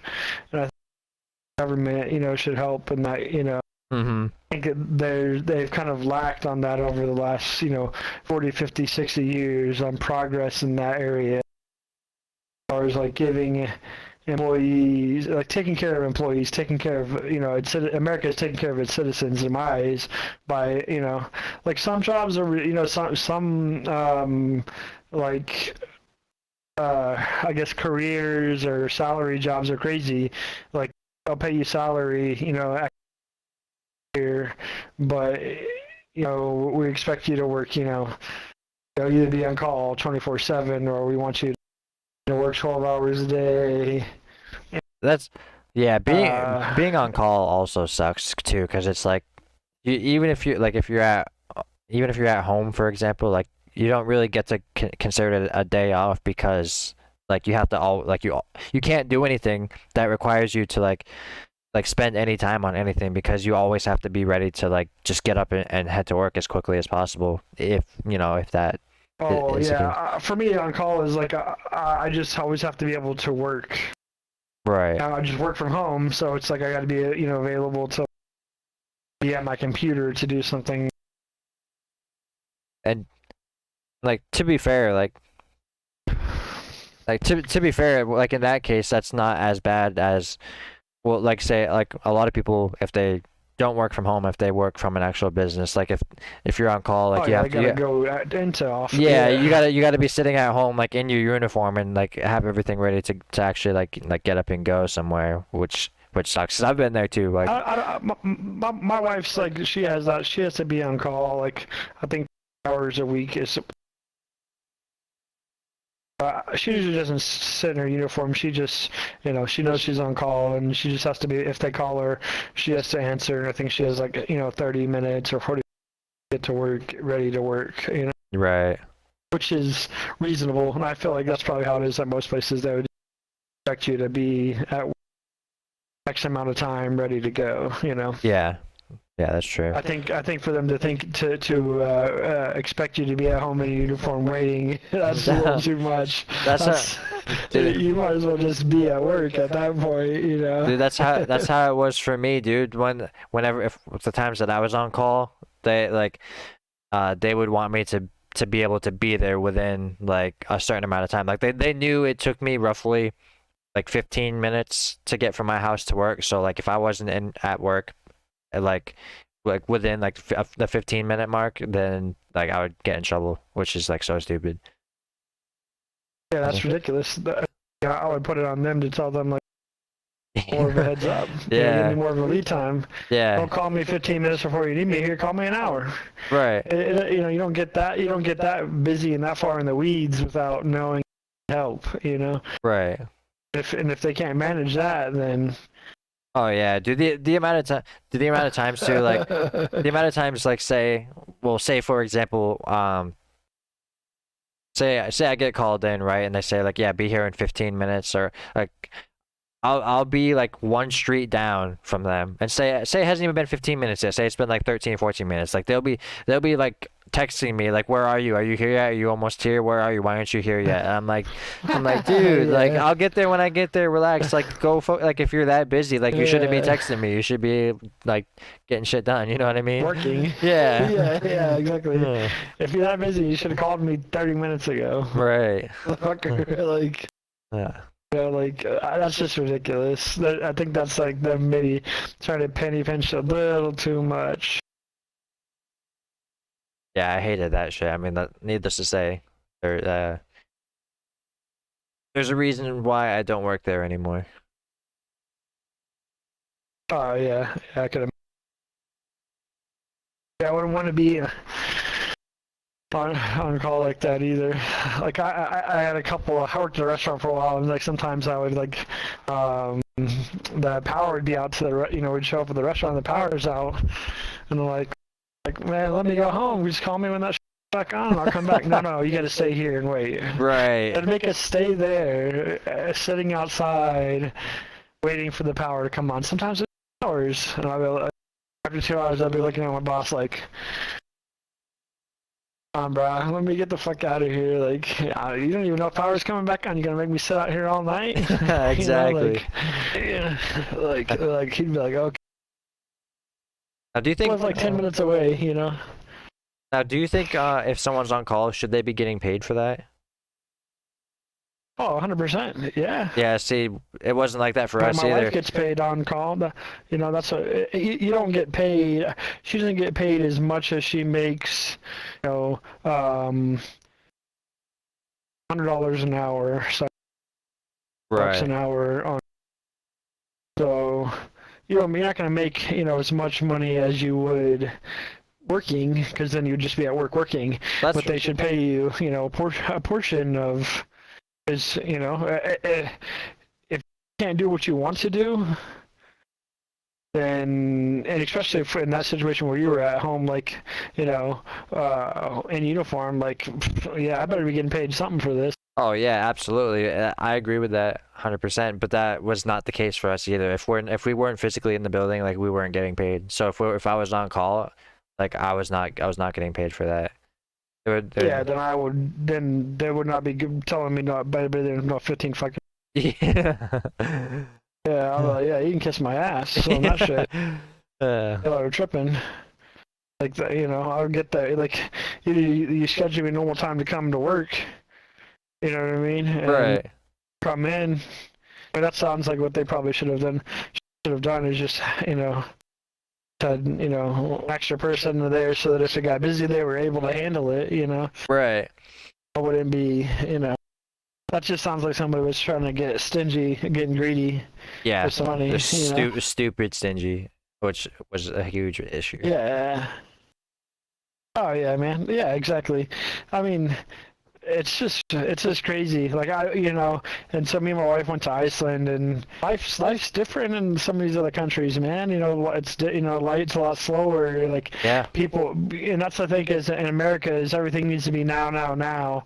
We need it now, now, now. So that's how come you have this mentality of we got to be open 24/7 so people can come and have it now. They can come and get it now if they. Right. Exactly.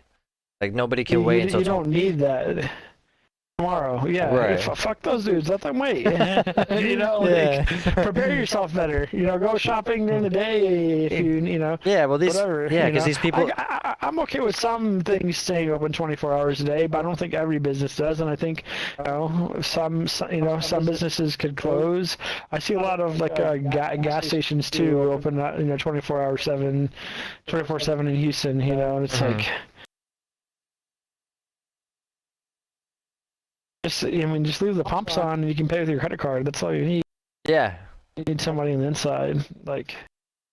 Yeah, exactly. People can come in ridiculous. And people can come in tomorrow and buy their fucking potato chips. They don't need to come in at 2:00 in the morning. Yeah, yeah, exactly. Yeah. It's just like and I understand like some for like truckers or that kind of deal. Like maybe some that are like remote. If like there's not a lot of gas stations. Yeah, maybe okay. They probably have a justification for that. I can see. Yeah. Every single one and every single I see like 2 or 3 in the same corner and they're all open 24 hours. Exactly. Like, okay, man. Because what are we doing here, guys? Because at that point they're just competing with the other businesses. Like they're fucking Timmy. Yeah, exactly. Timmy will see that Jimmy across the street is open 24 hours, so he says, "All right, we're gonna stay open 24 hours now." You know what I mean? 24 hours too. Yeah, exactly. Because we're on this side of the street. Maybe John will come over here because it's closer. Yeah, exactly. Instead of going to Timmy's or Jimmy's, It's like, exactly. It's like, come on, man. Like they and I think I wish that I hope that that's kind of the trend that America starts to go to is where we slow down, enjoy life more, and don't need everything right now. And because of that, businesses take different stances. They, give people more time away from work. As long as they're making money and they're getting their stuff done that they need to, what do they care? I feel like if we have if I can do the same amount of work in 4 hours a week, working 6 days, it's 6 hours a day.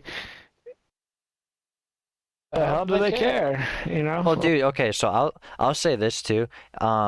I had the same mindset about school, because like I'll admit I wasn't the best quote unquote the best student in high school, mostly because I missed a lot of school. I skipped school a lot. But here's the thing is I was never one of those kids that's just like, oh fuck school, I'm too cool for school, all that kind of stuff. I was never like that. What it was for me was I started noticing when I was when I was skipping school a lot, I wasn't missing anything. I would come back after a day or two, and we would literally still be talking about the same thing that we were talking about the 2 days ago when I was there.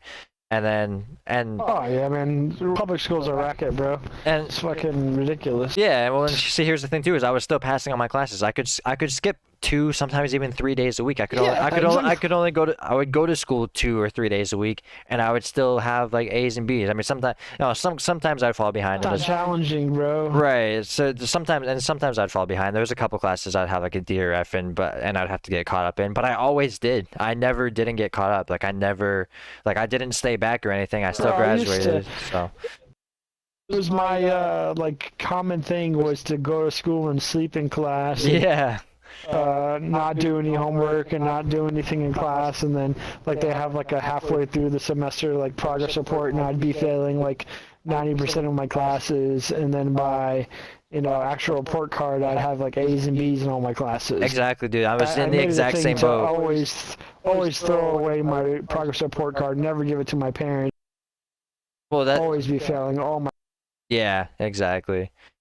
I was in the exact same boat, and I would just go back to school, and I would just ace the next couple tests, end up with a B in the class, and call it a day. Like, cool, I worked half the semester. Right, exactly. I was always bored, man. School was always really boring to me. Like, I remember, like, they taught this, they would teach you something in, like, 4th grade, and then they would teach you the same fucking thing in, like, 8th grade, and you're like, man, we learned this in fucking 4th grade. Yeah, like, exactly. I already knew all the answers because you're like, y'all taught me this fucking, this history, Texas history in 4th grade. Now I got Texas history again in 8th grade. Like, okay, well, we learned all this crap already. Thanks. Exactly. It's the same stuff. Yeah. And then I took it again in college.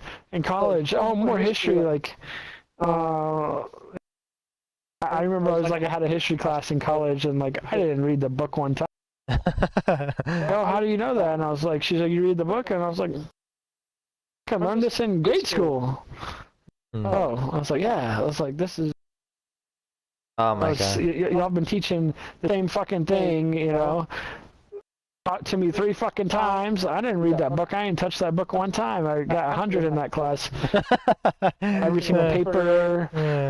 I never read the book. I didn't just go to class and know all the answers. Just like bored as shit.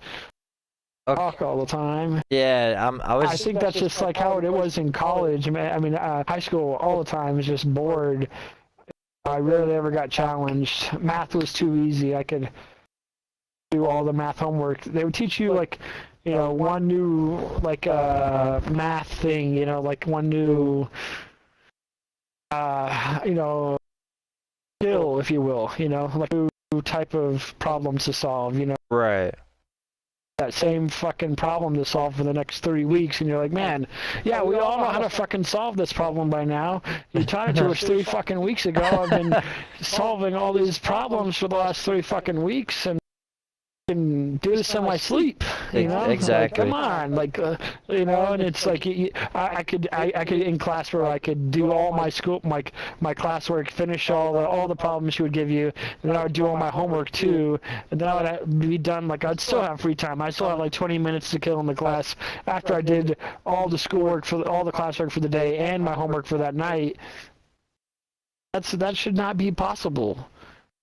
No. The fact that I could do that, and is like ridiculous. It's like I would have A's on both of them. Exactly. Right. And I'd have an A in like the classwork and on the homework, and it's like so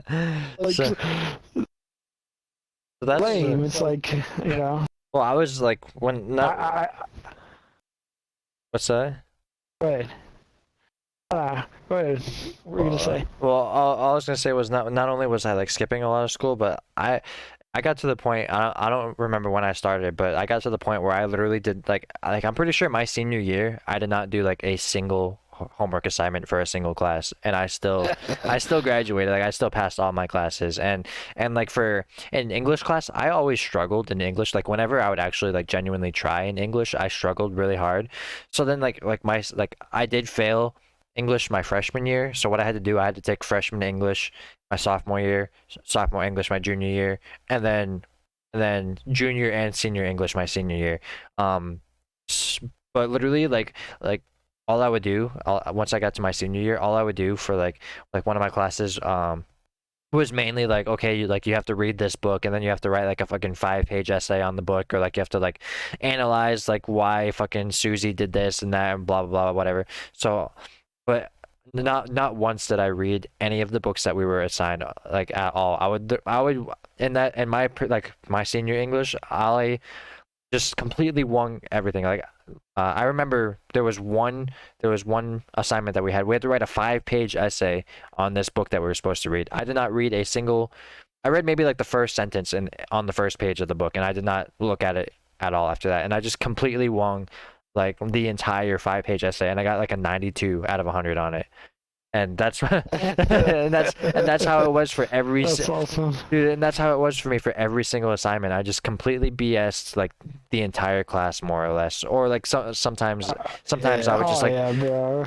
but like sometimes I just look up like a summarized version of the book online, like just tell me Cliff notes or something. yeah, just tell me the important stuff, and then I would just like base. Do they still have Cliff Notes? Is that still a thing? I don't know. It was when I was in high school. I It's like the summaries. I think so. The books or whatever. I honestly don't remember what it was like that I used. I never really paid close attention, but I just know that yeah, that's what I would do. I just read up summaries online and then just base like the paper off of that. Yeah, for one of my classes, I read like the first chapter and the last chapter. Yeah. And then back in the book, and then that's all I wrote. That's how I wrote my whole paper. That's funny. 2 chapters in like a 20 or 30 chapter book. Just like I would just like skip. I would just like pick a random chapter and like, oh, this seems important. We'll write about this in the middle. Yeah, right. But here's a quote, because you always had to have so many quotes from the book. So like, take these. I'll take 3 quotes from the first chapter, 3 quotes from the last chapter, and then this one in the middle. We'll just take a couple quotes from that. And exactly. There you go. And then just call it good, right? Get an A. Yeah, exactly. They have too many papers to read everybody's paper. Exactly. That's one thing that people don't realize is they don't read everybody's paper. They just. And I know, I'm pretty sure they still do this, like they send it to like a type of online thing to see if you like plagiarize it or whatever. Right, yeah. How many, yeah. Yeah, so they... Some type of, they always just do that, yeah. In case you're just like copying it off of somebody's shit. I don't know, man. Oh man, there was so much cheating in high school when I was a kid, dude. There was like a big scandal for like all the AP students. Like the really smart kids, had a bunch of them got in trouble. It was like a whole class got in trouble for all copying and cheating off of like the same person in class, or they all had like the same, exactly the same, or all of them got caught. Right. Y'all supposed to be the smart kids, and y'all are cheating. well, here's everybody cheated, you know. It was just, I just wanted to go do the work. It was. Well, here's the thing too. It's not interesting, the stuff they teach you in high school. It's not at all, and I feel like they force you to learn like certain things that are not important, and they don't teach you a lot of things that are important as far as stuff. Right, which I have a huge problem with. There's this. Oh yeah, 100%, man. I was actually watching a video on this today, and I thought it was actually pretty interesting. It's like a YouTube short. There's this guy, I can't remember his name. He gives like financial advice, and he does like a lot of like talking to people, like giving people like advice and like motivating them, you know what I mean? He's just like a personality, he's on social media and that kind of deal. I saw this little short of him, and he was saying, like, he asked like Alexa, he's like, hey Alexa, who's the 19th president of the United States? He's like, looks up something online, he looks down, and he's like, the fact that I now know that the 19th president was this guy, something Rutherford or some whatever. He's like, and I just, he's like, it was not easy to do. He's like, the fact that we're still teaching students to memorize this in school is ridiculous to me. He's like, knowledge is now a commodity because of, I can get it on my phone. Right. Like, I need to know that. Like that kind of information is so readily available to people. Why are we encouraging them to memorize all the presidents? Like, why are we encouraging them to memorize? And I agree. It's like some things that you learn in school nowadays is like, why the fuck? It's like the things that really. I was talking to somebody, and I can't remember who it was. I said something about critical thinking. They're like, oh no, they say that's a bad thing to teach. I think it was Tech and the Captain. He was saying that somebody said that in Texas that they're trying not to teach students to think critically because they're afraid that it would teach them to go against their parents. Right. So, like, thinking critically is the most important thing to do. Is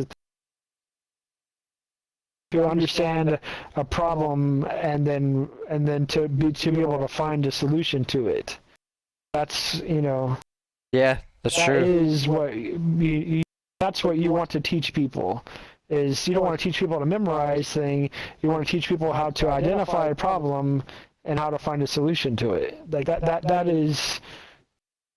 that's what you will do your whole life, right? And in real business, when you go to like get a job, like that's what your boss will bring you a problem, and then your job is to find a solution. Yeah, absolutely. Like that's what you get paid to do. That's how you make money. That's how you, in your personal life and in the life at home or whatever. That's you'll see problems in your life, and then you'll think, oh, how do I fix that? Exactly. That's what you need to teach people instead of how to memorize. Be able to, and not just physical problems too, but mental problems too. Like, oh yeah, 100%. Like in relationships, friendships, relationships, like family relationships, whatever it is. Like no relationship. I mean, you've been married or in a relationship for a long time, so that no relationship is perfect. I'm sure you and your wife have issues, but what people need to know is like, and one thing that a lot of relationships nowadays fail to do is, and I know because maybe you aren't aware, but since I'm single and I'm like experiencing today's like relationship, whatever you want to call it, like so many people will just like give up and like move on to somebody else as soon as like the slightest inconvenience comes up, whereas people in like long-term relationships who have probably been through countless issues together, the reason why they've been together for so long is because they're able to fix the problem. They don't want to just avoid it. They are able to to work things out, and a lot of people just don't want to do that anymore. You can't just. I think it was Jordan Peterson. I watched something about him saying he's like that's why the short was he was like that's why people get married. I don't know if you know that, and I was like, what the fuck is he talking about? And he's saying like the reason why people get married is because it is forever. Right. So you can't just drop somebody because of that they let their one flaw out this one time. Right. You have to understand how to deal with people's flaws, and nobody's perfect, right? And exactly. I think that's as you get older, that dynamic's going to change as you get older. Relationships will change every couple of years in your life because people will get older. You're older, so the people you date are older, right? Right. And so there'll be more on like you both will be on a different level as far as like in different places in your life. Mm-hmm. You're a little bit you're in your early 20s, so right. you may not everybody's looking for Mr. Right in their early 20s. We're looking just to have fun and what's convenient and what's what's not overbearing, what's going to allow them to go out and have fun on the weekends and do what they want to do with their friends or whatever. Exactly. So it's like you'll see a lot of that as you get a little bit older. You're later in your 20s, more serious, and the relationship dynamic will change again. So I definitely, you're young, and I think, I remember when I was your age, we still had that same problem then. You know what I mean? Yeah. Like, relationships usually didn't last super crazy long, So I think as you get older, you'll find that people are more. Because they've dated a lot more, right? So right. As you date more, and you see how crazy some relationships can be, and how you know what I mean, like the flaws of certain people, and you're like, oh, okay, everybody's a little weird, right? Nobody's. Yeah. Exactly. Everybody has their little quirks, you know what I mean? That makes you who you are, you know? Yeah, You exactly. just gotta find the person whose little thing that they do that might be a little bit annoying to you. Is it something you can handle? You know, like does the rest of them outweigh their their little flaws, if you will? Exactly, and The little things that, that's the so. issue that a lot of people have right now. And maybe, like you said, maybe it'll change. It probably will eventually because people will start realizing that over time. But like as of right now, and I see it all the time. Like people, they just want they look for like Prince Charming or like fucking Yeah, Cinderella, 100%. He like doesn't exist. they want Yeah, Mr. yeah. Perfect or Mrs. Yeah. Perfect, and Yeah, yeah. like if like I said, like even if you have like one tiny flaw or like one like if you guys disagree on one thing and there's the slightest inconveniences, like they'll just dip out and move on to the next person in line. Like that's Yeah. no one wants to actually like fight for something to like, you know what I mean? So they just want, I don't know. It's not necessarily a bad thing, though, Shane. I would say I would encourage you to date a lot of people.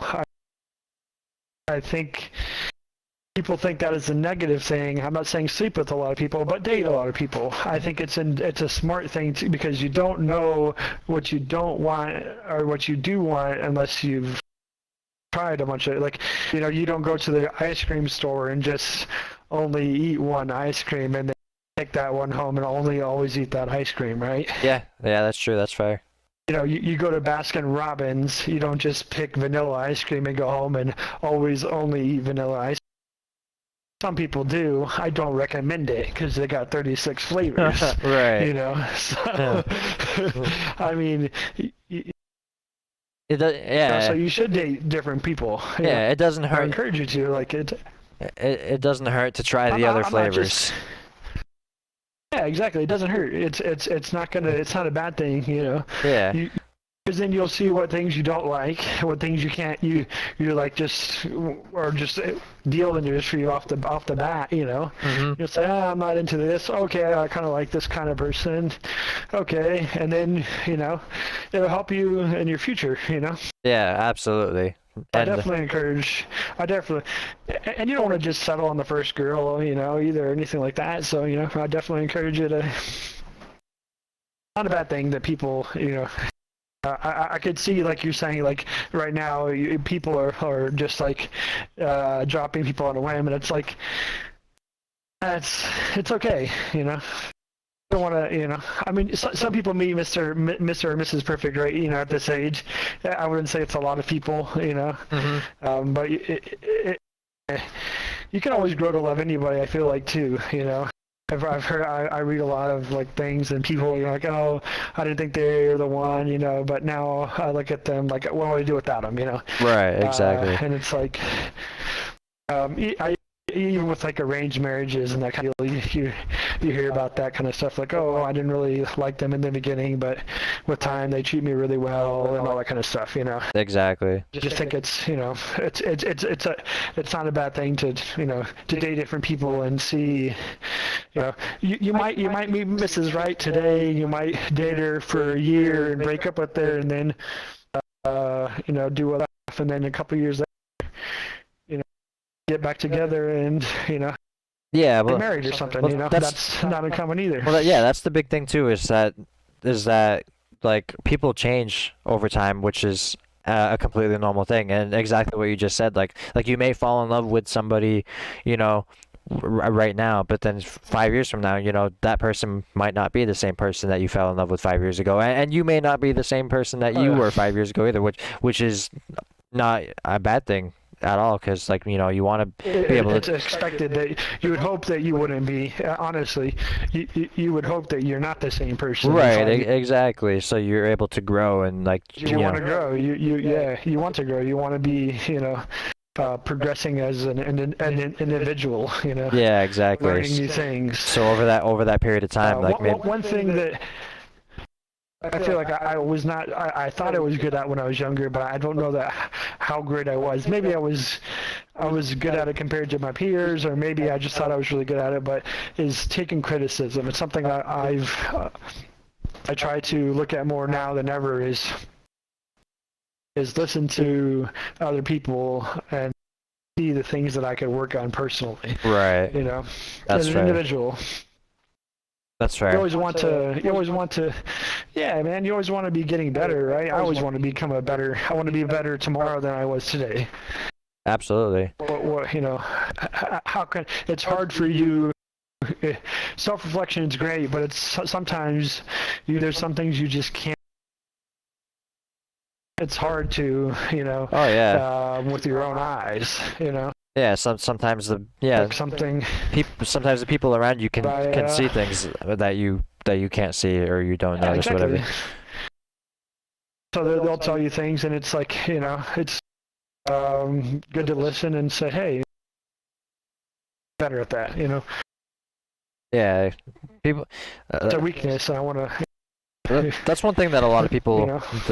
a lot of people need to learn. And I'm not saying I'm perfect at it. I'm not great. I'm not like the worst. I don't like sit and pout when people like give me criticism, but at the same time it's like, you know, obviously sometimes it's, you know, stuff that you don't want to hear. But there's a lot of people that but a lot of times you know, people will just, you know, get super pissy when you tell them something like that. And it's like that's one thing that a lot of people need to learn, is to not act like that and not throw a fit whenever someone says, hey, you know, I feel like, you know, this needs to change or like whatever. People just get mad at you, be like, oh no, fuck you, like that's not true, blah blah blah, I'm perfect, like there's nothing, like nothing could ever be wrong with me. I'm gonna grab this call real quick. Oh, okay, no problem.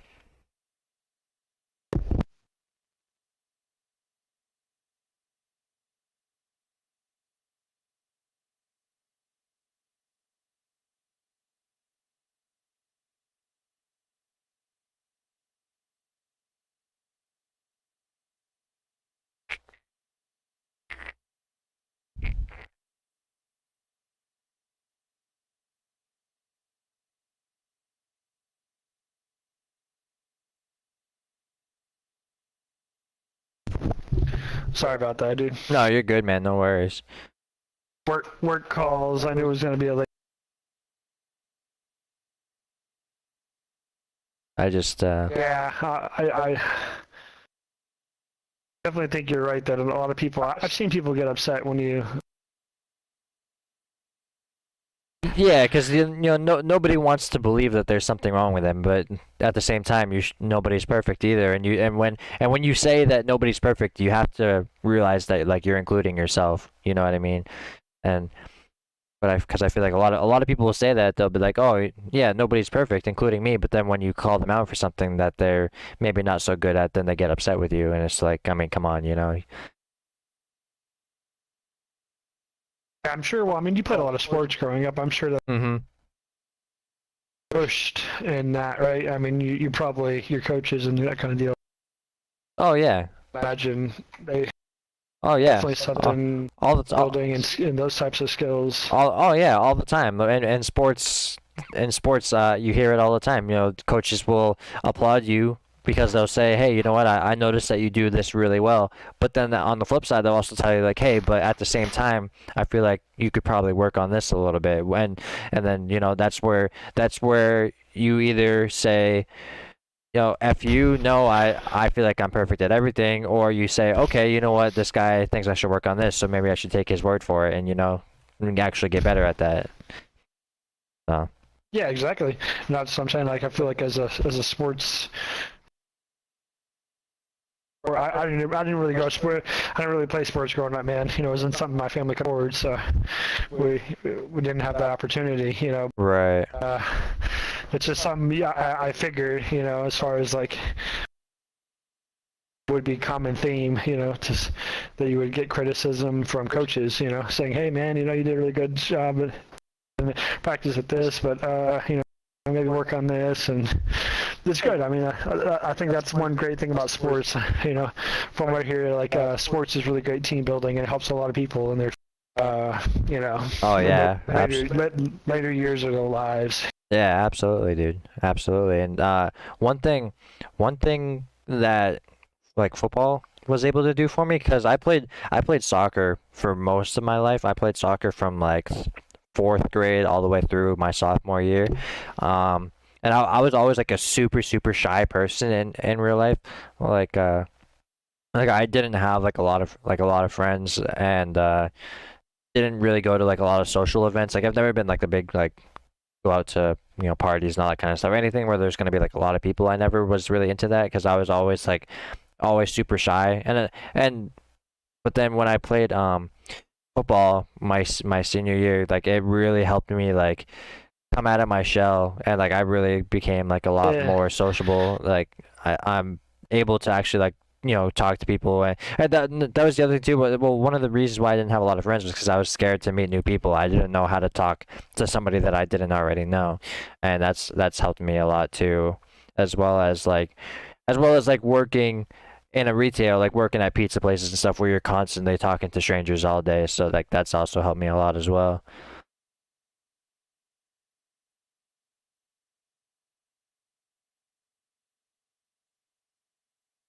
You know, Yeah, grown a lot in that aspect. You know, exactly. I wouldn't have never known you were a shy person. Yeah, exactly. Well, and a lot of people, they, which is actually a cool thing, which means it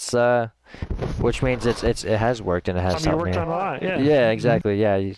So I've always been. I mean, and I'm still not great. Like I can't just like go up to any random person and just like start a conversation, like a full out conversation. Like I still do get a little shy sometimes, but I'm a lot better than I once was. I'll say that. Like, cause I remember, I mean, I remember even just my junior year, I remember like looking over at like, the table at lunch that, all the football players were sitting at, and I was always like, wow, I can't imagine what it would be like to be one of them. Now, I was just, which is stupid way to think, but that's how I was at the time. I was just like, wow, I can't imagine being able to like sit because a lot of times I either sat with like one person, maybe two people at lunch. So oftentimes I would even sit by myself at lunch, and then I always look over at the the table with all the football players. That there's fucking a whole group of them that always hung out all the time. Kids. Yeah, I was always like, man, I can't imagine what it's like to be them. And then there I was, like the very next year, I was sitting at that exact table that I was looking at from afar before. You know what I mean? Just the year before. Yeah, that's awesome. So it really, yeah, helped me quite a bit in that aspect. So So, like, I didn't play sports. I didn't sit at the sports tables growing up either. I made I made like a group of friends who were, none of us were sports stars. right. We were all the non-sports people. It was like I remember it was like always growing up. It was like the sports table was always the big table, but we all got together and had a bigger table because there's more of us than there are football people. But it was cool. It was fun.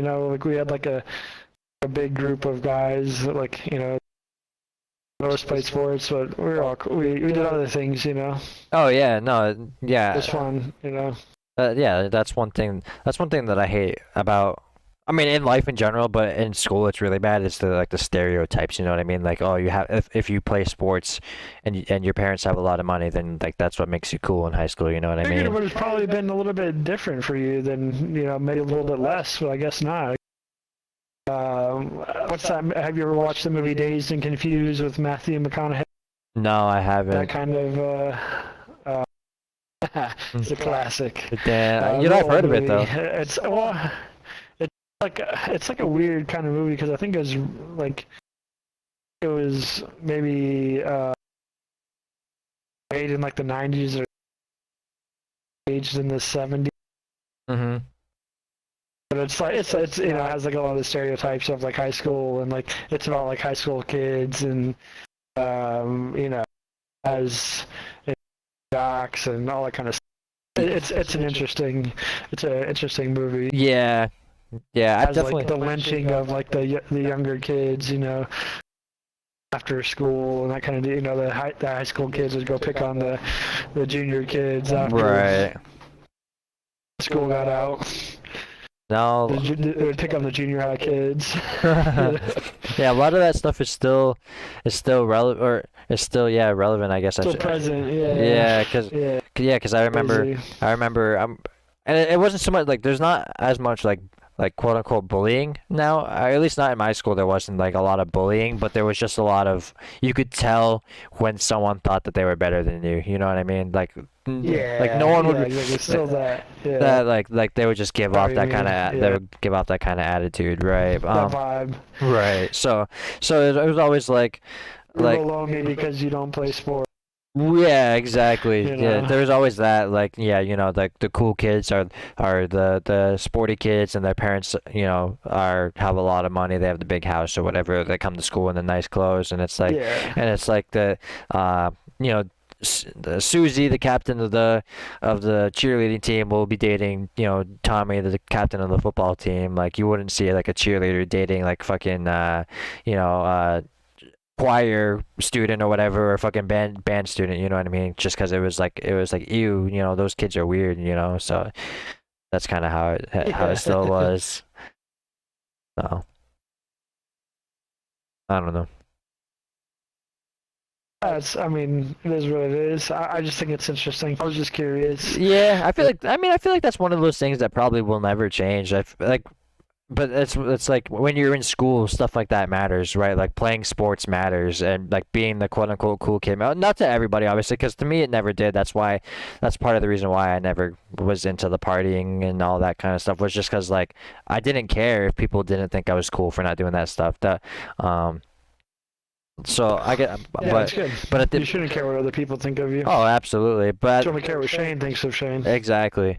But at the end of the day, like overall, that's just kind of the stereotype. Is like, oh, football players are the cool kids and band kids are the fucking losers or whatever. I'm just throwing that out as an example. That the stereotypes will always be a thing, I Yeah. guess, is what I'm trying to say. I feel like, but once you grow older, everybody realizes, or at least most people grow to realize that stuff never really mattered, and No, it So- only mattered then in the time because you thought it did, exactly. It And was like a social, that was part of the social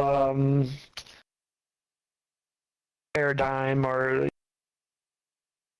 structure, I guess everybody thought it was a pyramid, you had to be at the top. In order to be at the top, you had to be, a player or cheerleader or something, right? Yeah, exactly. That's exactly what it was. But then, people realize that once you graduate, none of that stuff matters, because then you get thrown out into the real world, So, and I don't know about you, but Yeah. I don't know about you, but for me personally, like since I haven't moved away. I still live in the same, I live one city over from where I went to school. But so basically, I'm literally like right where I grew up my whole life, and I have not seen anybody that I went to school with like since I graduated. Maybe like a couple people here and there, but I mean you feel like, because when you're in high school, like that's like your whole world right there. Like going to school, and everybody that you see in school is like that's like your whole world. But then once you graduate, there's like so much more to life than what was in that classroom at the time, because like I said, I literally, I don't even remember the last time I saw someone that I actually went to school with. It has been a long time. So I still talk to two of the guys pretty regularly, I guess. Oh, well, I don't even mean that, because yeah, I still have like a really good friend that I went to school with, but I'm saying like just random people like that you just happen to like go to the same school as. Like I don't run into anybody I don't run into anybody on accident. I only see people that I like intentionally meet up with, you know what I mean? Want to see? Right. Yeah, for sure. But I never run Yeah, into I can't people on remember accident. last time I ran into that I went to school with. Yeah. I mean, if I'm from Houston, it's like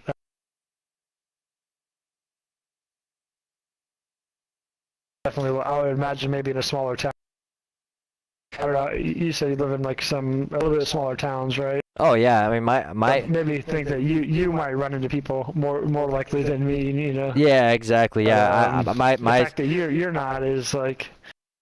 Yeah, exactly. I live in like my town compared to Houston is like, I mean, it's probably like fucking one building in Houston, like, or I don't know. It's just like a very small percentage of what Well, just Houston like probably probably is. one of Houston's. We're like, it's kind of weird. It's like a bunch of smaller towns or cities kind of got absorbed into it too. So it's Right. one of those like different areas. Like if they have like a Kingwood area or Jersey Village or what is it, Katy, one of those places, you know, Right. Well, probably the size of the town. I'm just gonna look this up real quick. Population of Houston. Population. No. Fourth largest city. Okay, so uh,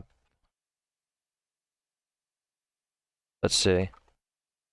Okay, so let me just put it. A lot of people. Let me just put this into perspective.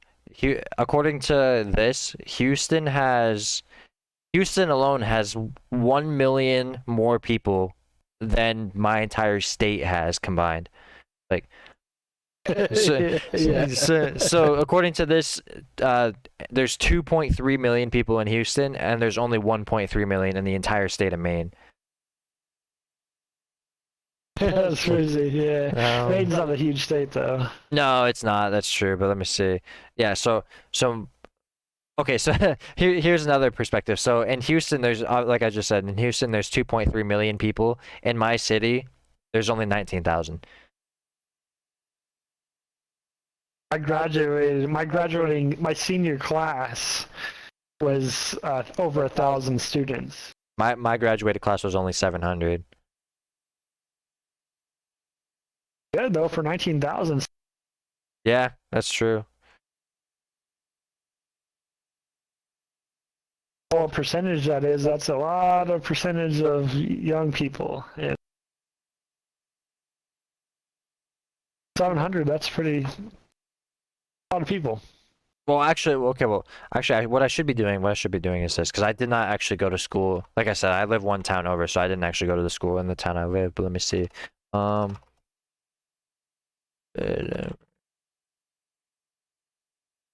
Okay. Okay, so in the town that I grew up in and went to school in, there is 21,500 people, and we had 700 graduate. Now, in the town that I live, they have 19,000, so 2,000 less people, but they had like 1,200 kids graduate, or they had like 12, no, yeah, like 1,200 kids graduate or something like that, something stupid like that. Wait. No, no, no. Okay, no, no, no. See here, I'm completely mistaken. I am completely mistaken. I'm sorry. Let me go back a little bit. I had 700 people in my whole school. So my graduating class was only like 200. Oh, okay. So, but then, yeah, so I only graduated probably like 200 or something like that. But no, there was only like 700 people in my whole school. So yeah, we're actually like really small. 100 students. It's crazy, like some of the schools, you know, you're talking about thousands of kids being in. Oh yeah.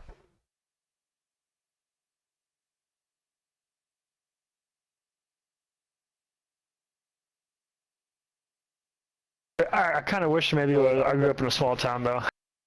It's nice. I like it a lot actually. Like it's not crazy at all. It's super chill, super laid back. I like it a lot. Yeah, yeah. I mean,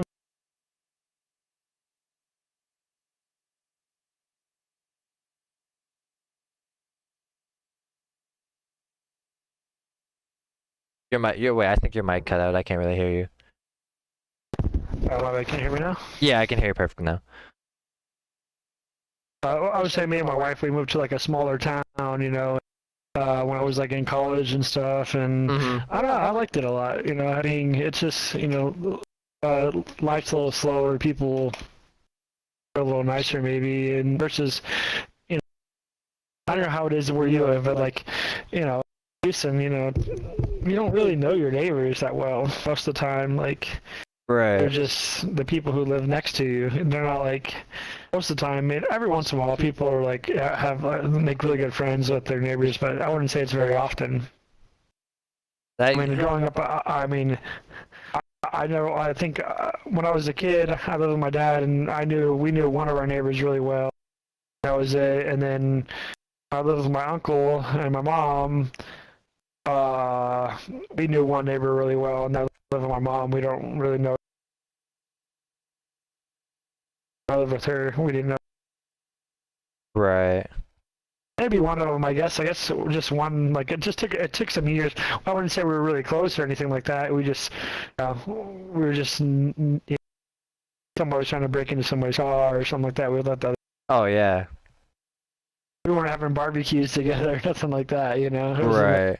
we weren't that cool. You know, and I feel like in smaller towns, maybe they know each other better. You know, so. Yeah, it depends. It depends on the area, cause there's like we for example, I've never really grown up like that as far as like even though we live in like a smaller town, like we would definitely have never known any of our neighbors to the extent of like getting the whole neighborhoods together to have big barbecues or anything like that. Like there's a couple people that like we would.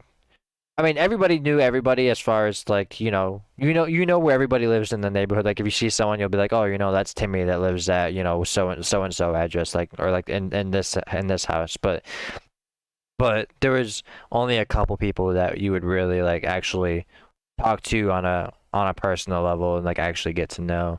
And sometimes it was always for different reasons, of course. Sometimes there's always going to be neighbors that you don't really care for.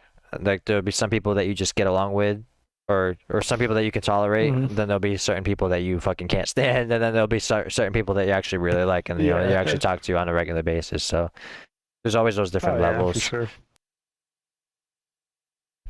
Yeah, so I guess I just kind of figured that maybe sometimes I guess you could see it in smaller towns, like you said, it just really depends. But I know in big cities in Houston, I just always felt like nobody ever really took the time to really get to know your neighbors, which I think is just it's like such an odd thing. Right. Well, I feel like it's. No, it's just. So I'll say city life, I guess. Well, I can't speak for I can't speak for anywhere except for my city, because obviously like I've only lived in my city, so I only know like what it's like here. I don't know what it's like anywhere else, but here in my city, I should say in the city that I grew up in, it was more like that in like the nicer neighborhoods, like where the quote unquote cool kids would live, like the football players, hockey players, all that kind of stuff, like the parents with the big houses, the nice houses and stuff like that. Those people, from what I've seen, are more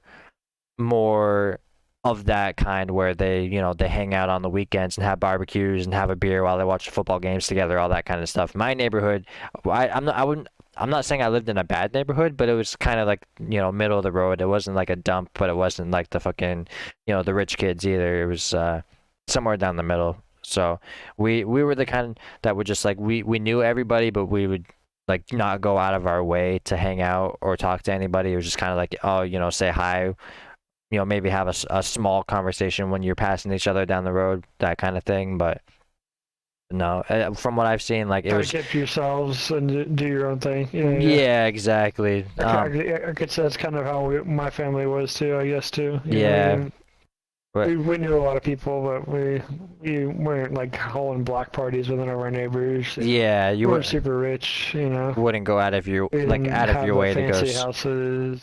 Yeah. Yeah, no, exactly. Yeah, but that's one thing that I've noticed with like those types of neighborhoods, like the nice neighborhoods that with the rich parents and all that kind of stuff, is they were more likely to all the parents would all get together. All the parents knew everybody. Well, a lot of time. Well, actually, the reason I think that is because a lot of the parents were together anyways. Like they would all like. A lot of those parents had kids that were in like football and like hockey and that kind of stuff. Because they would always like be there dropping their kids off at like hockey practice, for example, or while they're there dropping them off or picking them up or whatever. Like they would have conversations with the other parents, and then the kids would all be friends. So they're like, oh, yeah, exactly. And then the parents get to know each other and all that kind of stuff. So it was never really like that. That's Timmy's parents. Oh, hey, Timmy's parents. Yeah, exactly. Yeah, exactly. Like, oh, you'll be having small talk at the arena. Then you'll be like, oh, so you're fucking Tyler's parents. Like, oh, well, that's so cool. My son's good friends with Tyler, whatever, blah blah. And then no. The parents would be good friends too, yeah, probably, exactly. Good point. Yeah. Yeah, so it really depends. Yeah. Really depends. Yeah. I don't know, man. It's an interesting dynamic with like that. I always kind of feel like smaller towns are better. You know, I think the pace of life is just more enjoyable. I feel like. I would agree. I mean, we Yeah. have everything we need. I mean, we have, the grocery stores and the gas stations and you know, we have all the essentials. Well, We she will buy just, stuff online anyways. You know. yeah, that's true. I mean, That's yeah. what I was trying to tell my wife. You know, I was trying to tell her, I wanted to move to like a smaller. I don't know if I wanted to move into like Houston again, maybe like a smaller town on the outside of Houston. She's, wants to live back in Houston. I'm just like I don't want to deal with the traffic and all the crazy people and all this. Like, I'd rather just, live in a smaller town. She's like, well, she wants to do all of her shopping and stuff like at the big places in Houston. Yeah, exactly. It seems unnecessary, It does. I was like, I said, you're not going to go do that anyways. You're going to right? go to Amazon and you're going to shop for your stuff on Amazon anyways. That's funny. you know, Yeah, um, I mean, yeah, we have literally all the essentials, and the only difference is there's less people, which equals less traffic and less crime. So, life is good. oh yeah, for sure, man. Like I said, it literally Yeah, takes it's me like, like when I was working down at the beach, it only took me like 5 minutes to get from my house to work. Some of these people in these huge cities, sometimes it takes them 2 hours to get to work because traffic's so backed up. So uh, yeah, she hates it. She hated that. She always had to drive like an hour to work. yeah, exactly. And I was like, see, I was like, that's what I'm talking about. Like, you just spend so much time driving to work and back, like an hour there, an hour back. That's 2 hours out of your day. Like Yeah, that does exactly. not seem like fun to me. No, not at all. I mean, I live. Rather, Oh, excuse me. rather go to like a small town where only a 15-minute ride, drive and at work and Yeah, I live close enough for to me. I live close enough that like say if my car broke down, like I could fucking walk to work if I had to, or ride a bike or something. Like I didn't have to rely on my car to get to work like most people do. That was nice. Oh, that'd be awesome. Yeah, heck yeah, dude. No, obviously I would, you still drive anyways because that's the preferred option, but like it wasn't like a requirement. But, Oh but yeah. I mean, dude, I would just walk if I could. yeah, I right? don't know. I mean, it's not a bad deal. I mean, either way, dude. Oh yeah. But see my I mean, at least you have that option. yeah, It exactly. Just in take like case. hours to walk when I was a kid, I had a job, not too far from my house. It was probably like a 15-minute car ride, but walking it would have taken hours Oh yeah, for sure. because it was so many miles away. Like your car breaks down, you ain't going to work. Bud. Yeah, exactly. Exactly. I was Unless you can like, find a ride somewhere somehow, but ride. Yeah, you'd have to call a buddy and say, "Hey, man." yeah. No, that was nice. It was my first job. I didn't even. My brother took me to work every day.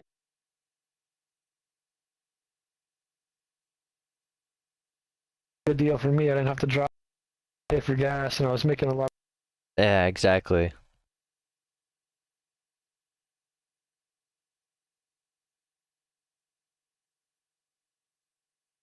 Enjoyed that a lot. My brother always complained because I needed to pay.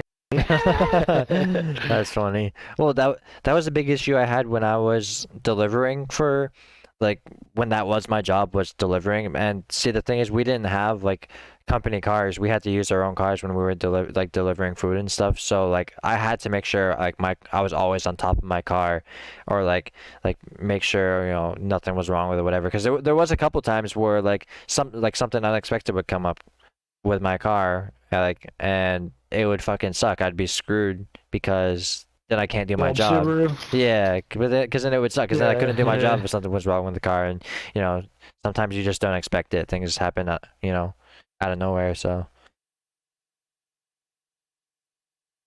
I got the Subaru. yeah, I still got her. Actually, I have to I have to get her inspected here on Sunday, which is hopefully it'll pass because so I actually got my car inspected last week, and then it failed, and we had to fix a couple things, and then I have to get it re-inspected on Sunday. So hopefully it passes this time because I'm getting it inspected on Sunday, and I'm supposed to start work on Monday. So I'm kind of banking on that pass. But Oh yeah. Well, what failed? so I had a tail light out on. No, not excuse me. No, sorry. I did not have a tail light out. I had the rear license plate light was out, so I had to replace that. And then I had they said my brakes were only making something along the lines. I don't know shit about cars, but what I remember them saying something along the lines of like my brakes were only making like 50% contact or something like that. So I didn't know that. what's that? How the fuck did I know that? That sounds like some bullshit to me. I don't, dude. I don't fucking know. I've never heard of that before. But that's what they said. So so what we chalked it down as is just like because the car was sitting for so long, they just got super rusty, and so we took the brakes off and like cleaned them up, got all the rust off and whatever, and so we're just kind of hoping that will fix the issue because that was one of the things they told us. They said yeah, they were super dirty, super rusty or whatever. So that's what we just kind of chalked it down as. So we're hoping that'll fix that issue. And then the other thing that they said was that I needed to replace my my back right wheel bearing. They said that was bad. But my grandfather looked at it and he said that he did not think anything was wrong with it. He thought it was he thought they were full of shit with that too, especially after. And he was suspicious about the brake thing too. He's like I have no clue why like they failed you for that. That seems like really ridiculous. But Yeah, it does. That's usually not. yeah, exactly. So and there's no way for them to scientifically prove that 50% is in contact. yeah. Yeah, They're stretching there. Come on, man. Yeah, I could see like bald tires or something that could, the lights being out. Yeah, exactly. When you use the brakes, does it like make the ee noise? Right, There's exactly. I don't know if you know this, but there's a tattletale on your brakes. It's designed to be there to brakes get so thin that squeaking noise. Yeah. That squeaking noise when you hit your brakes. Yeah, I know. That's designed to do that so that you know to change your brakes. Yeah, when the pads wear out, it finally makes contact with that little tab. Yeah, I know what you're talking about. Yeah, so I mean, I think if that's going on, then yeah, okay, you can say you might need to get your brakes replaced, but yeah. No, that's not going on. Then no, dude, you're gonna kick rocks. Exactly. No, dude, my brakes are fine. Like as far as like the pads are fine. I mean, the car sat for a long time. Okay, so the rust will come off. Yeah, but the rust will come off with some with. Oh yeah, exactly, and that's literally what we said. We're like, that will just wear off over time. Like the fact that it's just been sitting for so long is why it's all dirty and rusty in the first place. But anyway, but we just did it regardless. We just took the brakes off. We cleaned them all off, cleaned and the rotors and whatnot.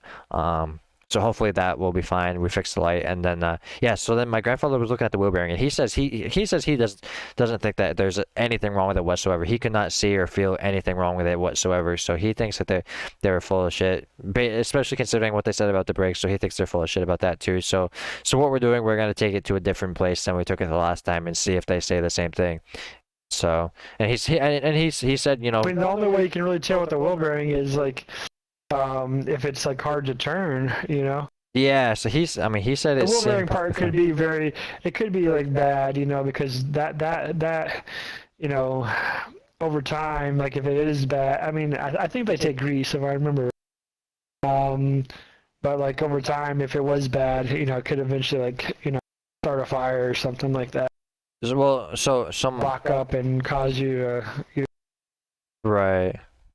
It would potentially cause an accident, maybe, you know. Well, that's the thing that my dad was telling me was that oftentimes what they'll do is even if the wheel bearing is not bad, but they see that it's starting to go bad, they'll still chalk it down as needing to be replaced, so they'll still fail you for it. It could still be at the very, very beginning stages of going bad, but they still marked it down as like needing to be replaced for that. You know what I mean?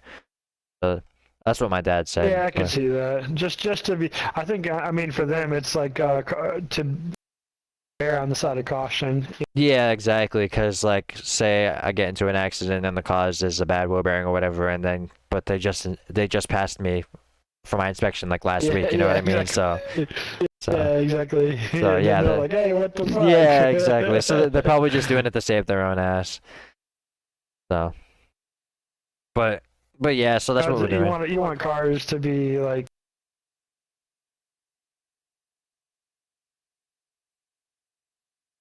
potentially might lose control of the car or something. Right, exactly. Yeah, no. So we're just gonna we're taking it to a different shop. Same company, but just a different location on Sunday. So to really test to see like, you know, if they're yeah, see what they yeah, for sure. Because my grandfather was like he looked at it and like he said he didn't think there was anything wrong with the wheel bearing, but he says you know I could just be completely missing whatever it was that they saw. So he said, you know, if one person said they were bad, but then another person says that they look fine. He says that I was probably right. He says, but you know, at the end of the day, if they both say that it's bad, then maybe I just missed it. You know, so which either way will be. Yeah, just probably just need to get it replaced or right. get it Exactly. worked on. Yeah. Exactly. So. I feel like that's not like a super cheap thing either. Getting the wheel bearing replaced? Sure. Yeah. I mean, it's if we have them do the work, it'll be like a couple hours of labor. But my dad, my dad said his guess is that it'd be like a few $100. Now to get the part and do the work ourselves, my dad said because my dad said the part itself is around like $80 or something like that. So, and he knows how to do it. My dad said he would have been more than willing to to fix it for me, but he is like I told you, he's like stupid like backed up at work right now to the point where he's going in on all his days off and stuff. So the fact that I am, you know, starting work again here soon, like he's not gonna be able to fix it within the time that I need the car. So we're just gonna have the shop do it if it is in fact in need of it being done. Yeah, that's probably. Yeah, which sucks because it's gonna. Nothing. But what sucks is it'll cost a lot more money. But I mean, you know, it's got to get done at the end of the day. So. Oh yeah, for sure, man. So it is what it is. Yeah. So, you had a Subaru Legacy. What was it? Legacy. Yeah. Yeah. Those are nice, right? 4-door sedan. Oh yeah, exactly. It's 2012, and she's still running like a fucking beauty. Good, yeah, it's not that old of a car, I feel like, right? Oh no. Well, we're about to be 10 years old now, yeah? Yeah. Yeah, about to be. Yeah, this coming year we'll be 12. We'll be 10 years, but it's still running like flawlessly. Like, I mean, considering it's been almost 2 years. Okay, so yeah, it's been almost 2 years since I've gotten that car inspected. So, because I completely like forgot that getting your car inspected was even a thing. I'll be honest with you. So I was driving around for like dude, I was driving around for 8 months with like an expired sticker. Expired tag. That's awesome. Yeah, dude, that shit. Well, it's crazy you didn't even get pulled over. Jeez, I know. I never. Dude, I know, dude. I never awesome. did. That shit expired back in March, and I didn't even know. I'm just now getting it inspected again. But with that being said though, that's 20 months since I've gotten it inspected last, and that's all that's wrong with it was my license plate bulb was out and a potential bad wheel bearing. I mean, that's really not bad if you think about it for 2 years. Oh, no, that's not bad. So yeah, she's still really nothing, you know. Yeah, she's still running pretty good. good. Yeah, it's a Subaru. I mean, they should last for a long time, right? I mean, it's like the longest lasting car in the road is what they claim, you know. Yeah, I don't fucking pay attention to any of that. I just, if it has four wheels and it gets me from point A to B, then that's all that matters to me, you know? Yeah, no, I hear you, man. Yeah, I got a little Subaru. I got the Outback. It's like a little wagon, you know, station wagon. Oh, yeah. It's nothing fancy. It doesn't have to be. But like you said, even it doesn't need to be. Yeah, like you said. I'm a flashy person. Yeah, exactly. That goes back to that. What you said earlier. I could have bought an $80,000 pickup truck, but I bought a $20,000 station wagon instead. Exactly. You know, so it's like. You know, that does that. I got a lot of buddies who buy like these crazy, you know, like one of my buddies bought like a $70,000-$80,000 Denali pickup truck, and then went turn around and spent like $20,000 to lift it up. Oh my God. And then his girlfriend wrecked it like a month later. Oh no. Oh man. Yeah, when he was at work, you know, and I was. Oh, that's the fucking worst. Damn it, boy. Yeah, that's the worst. Like, I was like, I mean, it's just crazy to me, you know. I can't waste that kind of money. Dude, I Truck's mean, not worth that much. Or it won't be worth that much in like 3 years. It'll be worth like 40 or 50 grand, you know. Yeah, exactly. Like $100,000 on a truck. Exactly. You drop $100 grand on a truck where you could literally buy like 4 or 5 other like just regular cars with that kind of money. Just regular cars. Yeah. Yeah, exactly. Or you could put that, or like you said, you could just spend 20 grand on the car and then put that other 80 grand towards like a nice house or something. Yeah, exactly. And what's sad to me is even worse is they'll probably never use the pickup truck to actually as a pickup truck. It'll just be used as a car just to transport people. Yeah, exactly. Just to get from point A to point B. Well, he's gonna tow. Yeah, he's not gonna tow anything. He's not gonna put anything in the bed of the truck. He's just puts people inside the cab and drives them around. They just want that. Those are the people that they care about that stuff though, as far as like they drive status symbol. Yeah, the big truck. Exactly. Yeah. They want to be able they want to be that person that's driving around in that big truck and have people look at their truck and stuff like that. That's what they care about. Not actually having the truck for the purpose of having a truck, like you said. Yeah, you got upgraded wheels and tires. Mm-hmm. And like you said, having it lifted too. Yeah, oh yeah, exactly. He spent a lot of money to lift. He told me. Oh my God, that's ridiculous. Already like $60,000-$70,000 truck. Like, oh my God. No. Dude, that's what you said. Yeah, my other buddy bought like a super expensive truck too. You said you said he spent 20 grand to get that shit lifted, right? Yeah. Mm-hmm. And then you said that's like basically what you spent on your whole car. On my car. Yeah, I bought my car for 20 grand. 2019 Subaru Outback, and I got it for $20,000. Exactly. It has a lot of miles on it. Had like 40-something thousand miles on it. I didn't care. Oh, that's not. I was like, oh, cool. 2 years old. It was a 2019. I bought it in 2021. I was like, 2-year-old car, and it's really nice. I only paid 20 grand for it. Yeah. I was like, yeah, done. Yeah, exactly right. Yeah, cool, bet.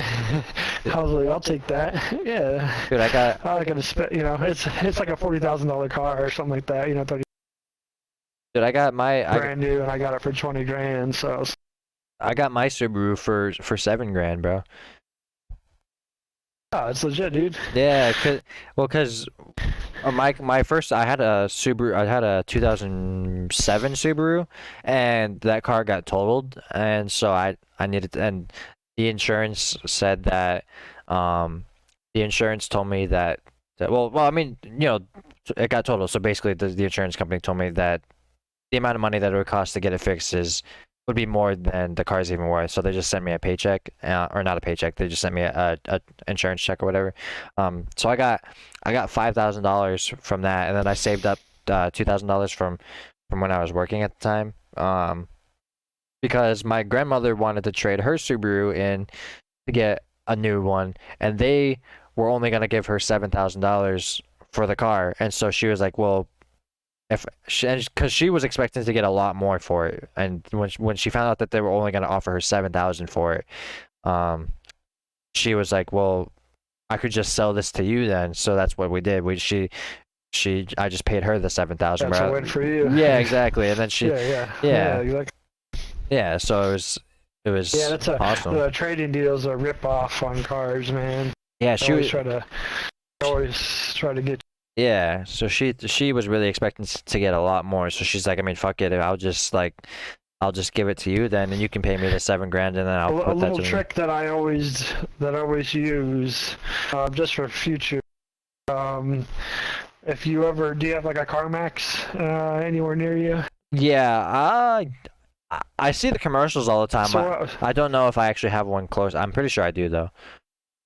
Pretty sure I do. So if you do, so what I always do is I take my car to CarMax, or I go to the dealership to buy my new car, and I get CarMax to give you like a week voucher, and they'll praise your car, and they'll look at it, and they'll give you like like good for like a week or something like that. Like, you can come and sell your car here to us for this amount of money, and you have a week to do it. Right. And I get that from CarMax, and then I go car shopping after that, and I find the car that I want, and then when they go to lowball me in my trade-in, I say, oh well, CarMax offered me more than that, Yeah. Okay.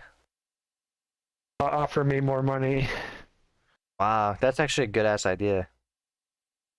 Yeah, just as a heads up, I've done it on like the last couple of cars, and I did it with my wife too, and she didn't know about it. And she was gonna trade her car in, and they were gonna offer her like, try to lowball her on her car too, and then.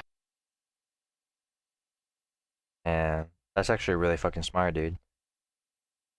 Yeah, they tried to give her like a really low number. She had a really nice car, and she had like a 20 Ion FRS. Mm-hmm. She only had like 35 or 40,000 miles on it, like really low miles for the year, Right. And they want to give her like way below the book value on it.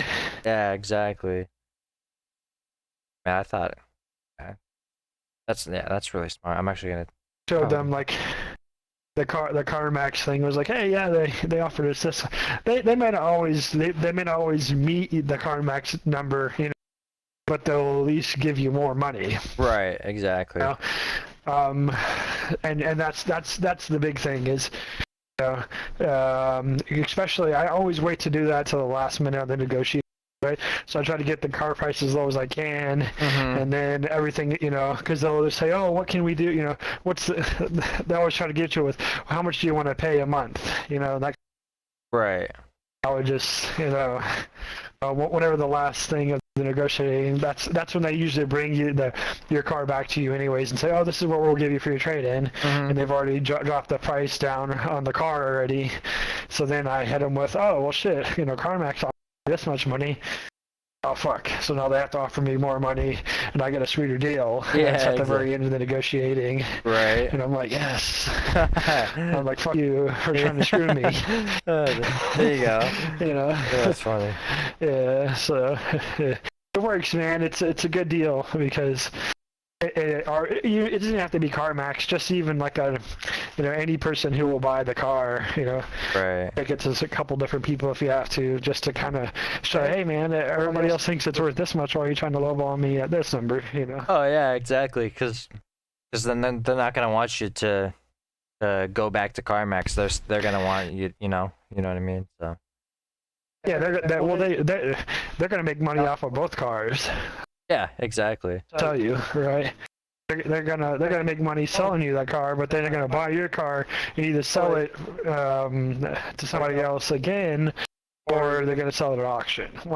Yeah, and either way they'll make money off of both deals. Right, exactly. Yeah, so So they don't want you to sell it to CarMax. No, exactly. They really They'll don't. pay you because they want to make money on both deals. Right, exactly.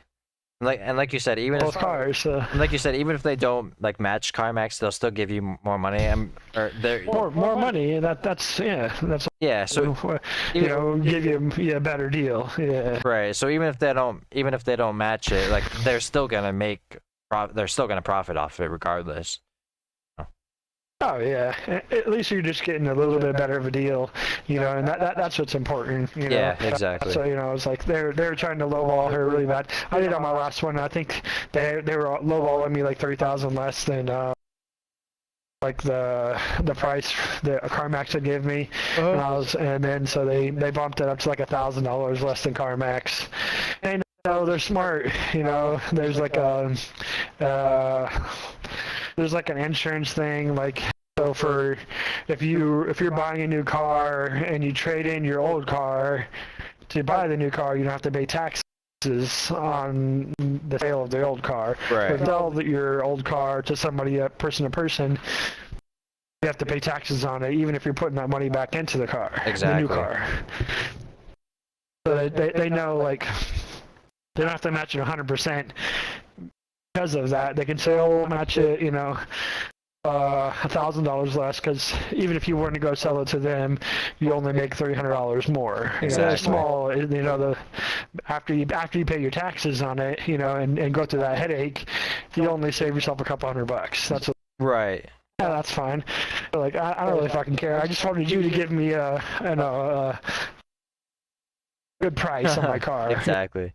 I just didn't want you screwing me. Exactly.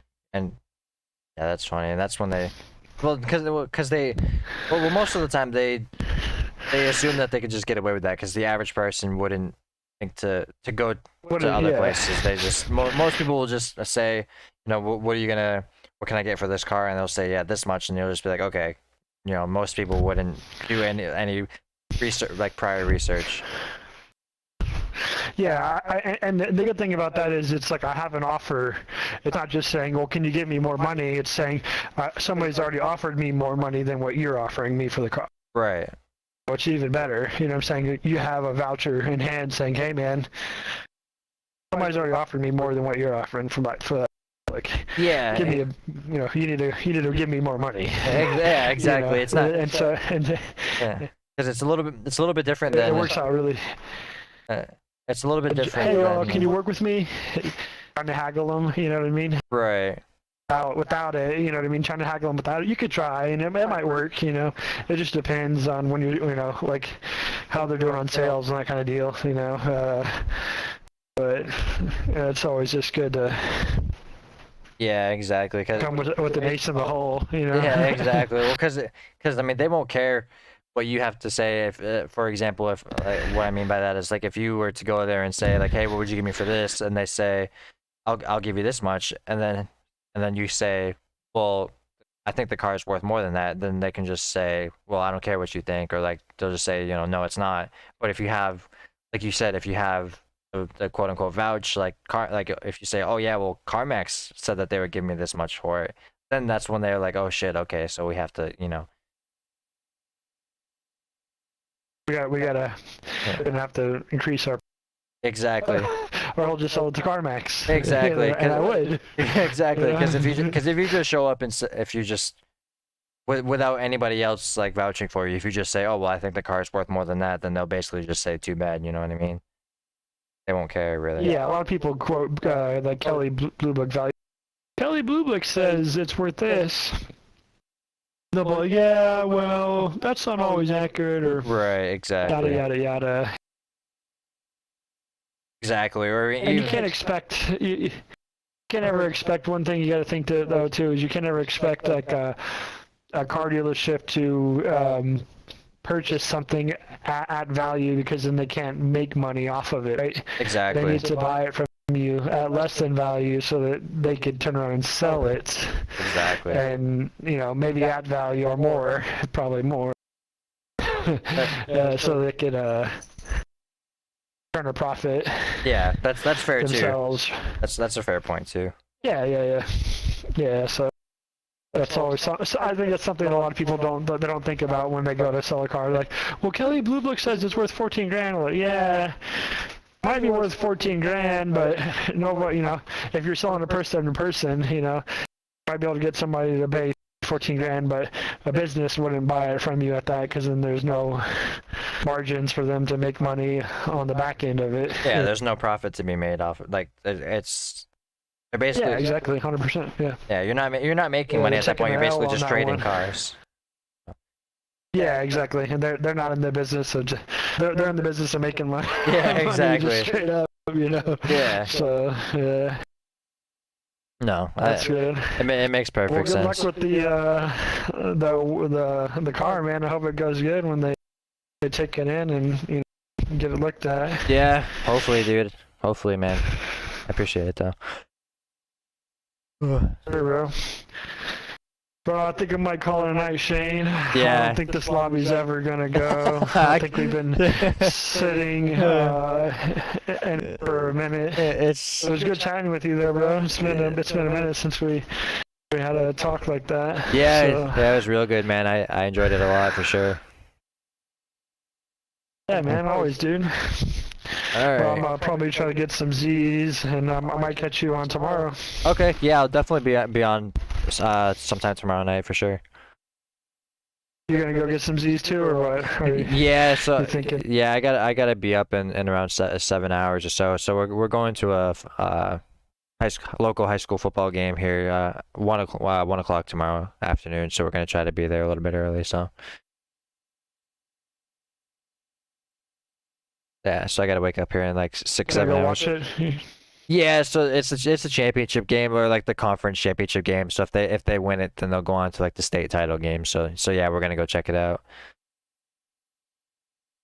Okay, cool. That'll be awesome. That'll be fun. Hell yeah. Well, yeah, man. Well, badass, dude. All right, dude. Well, I hope you have a good. I'll holler at you later, brother. Yeah, definitely. I hope you have a good rest of your night, and I'll probably see you some point tomorrow then. Okay, bro. Later, man. All right, see ya.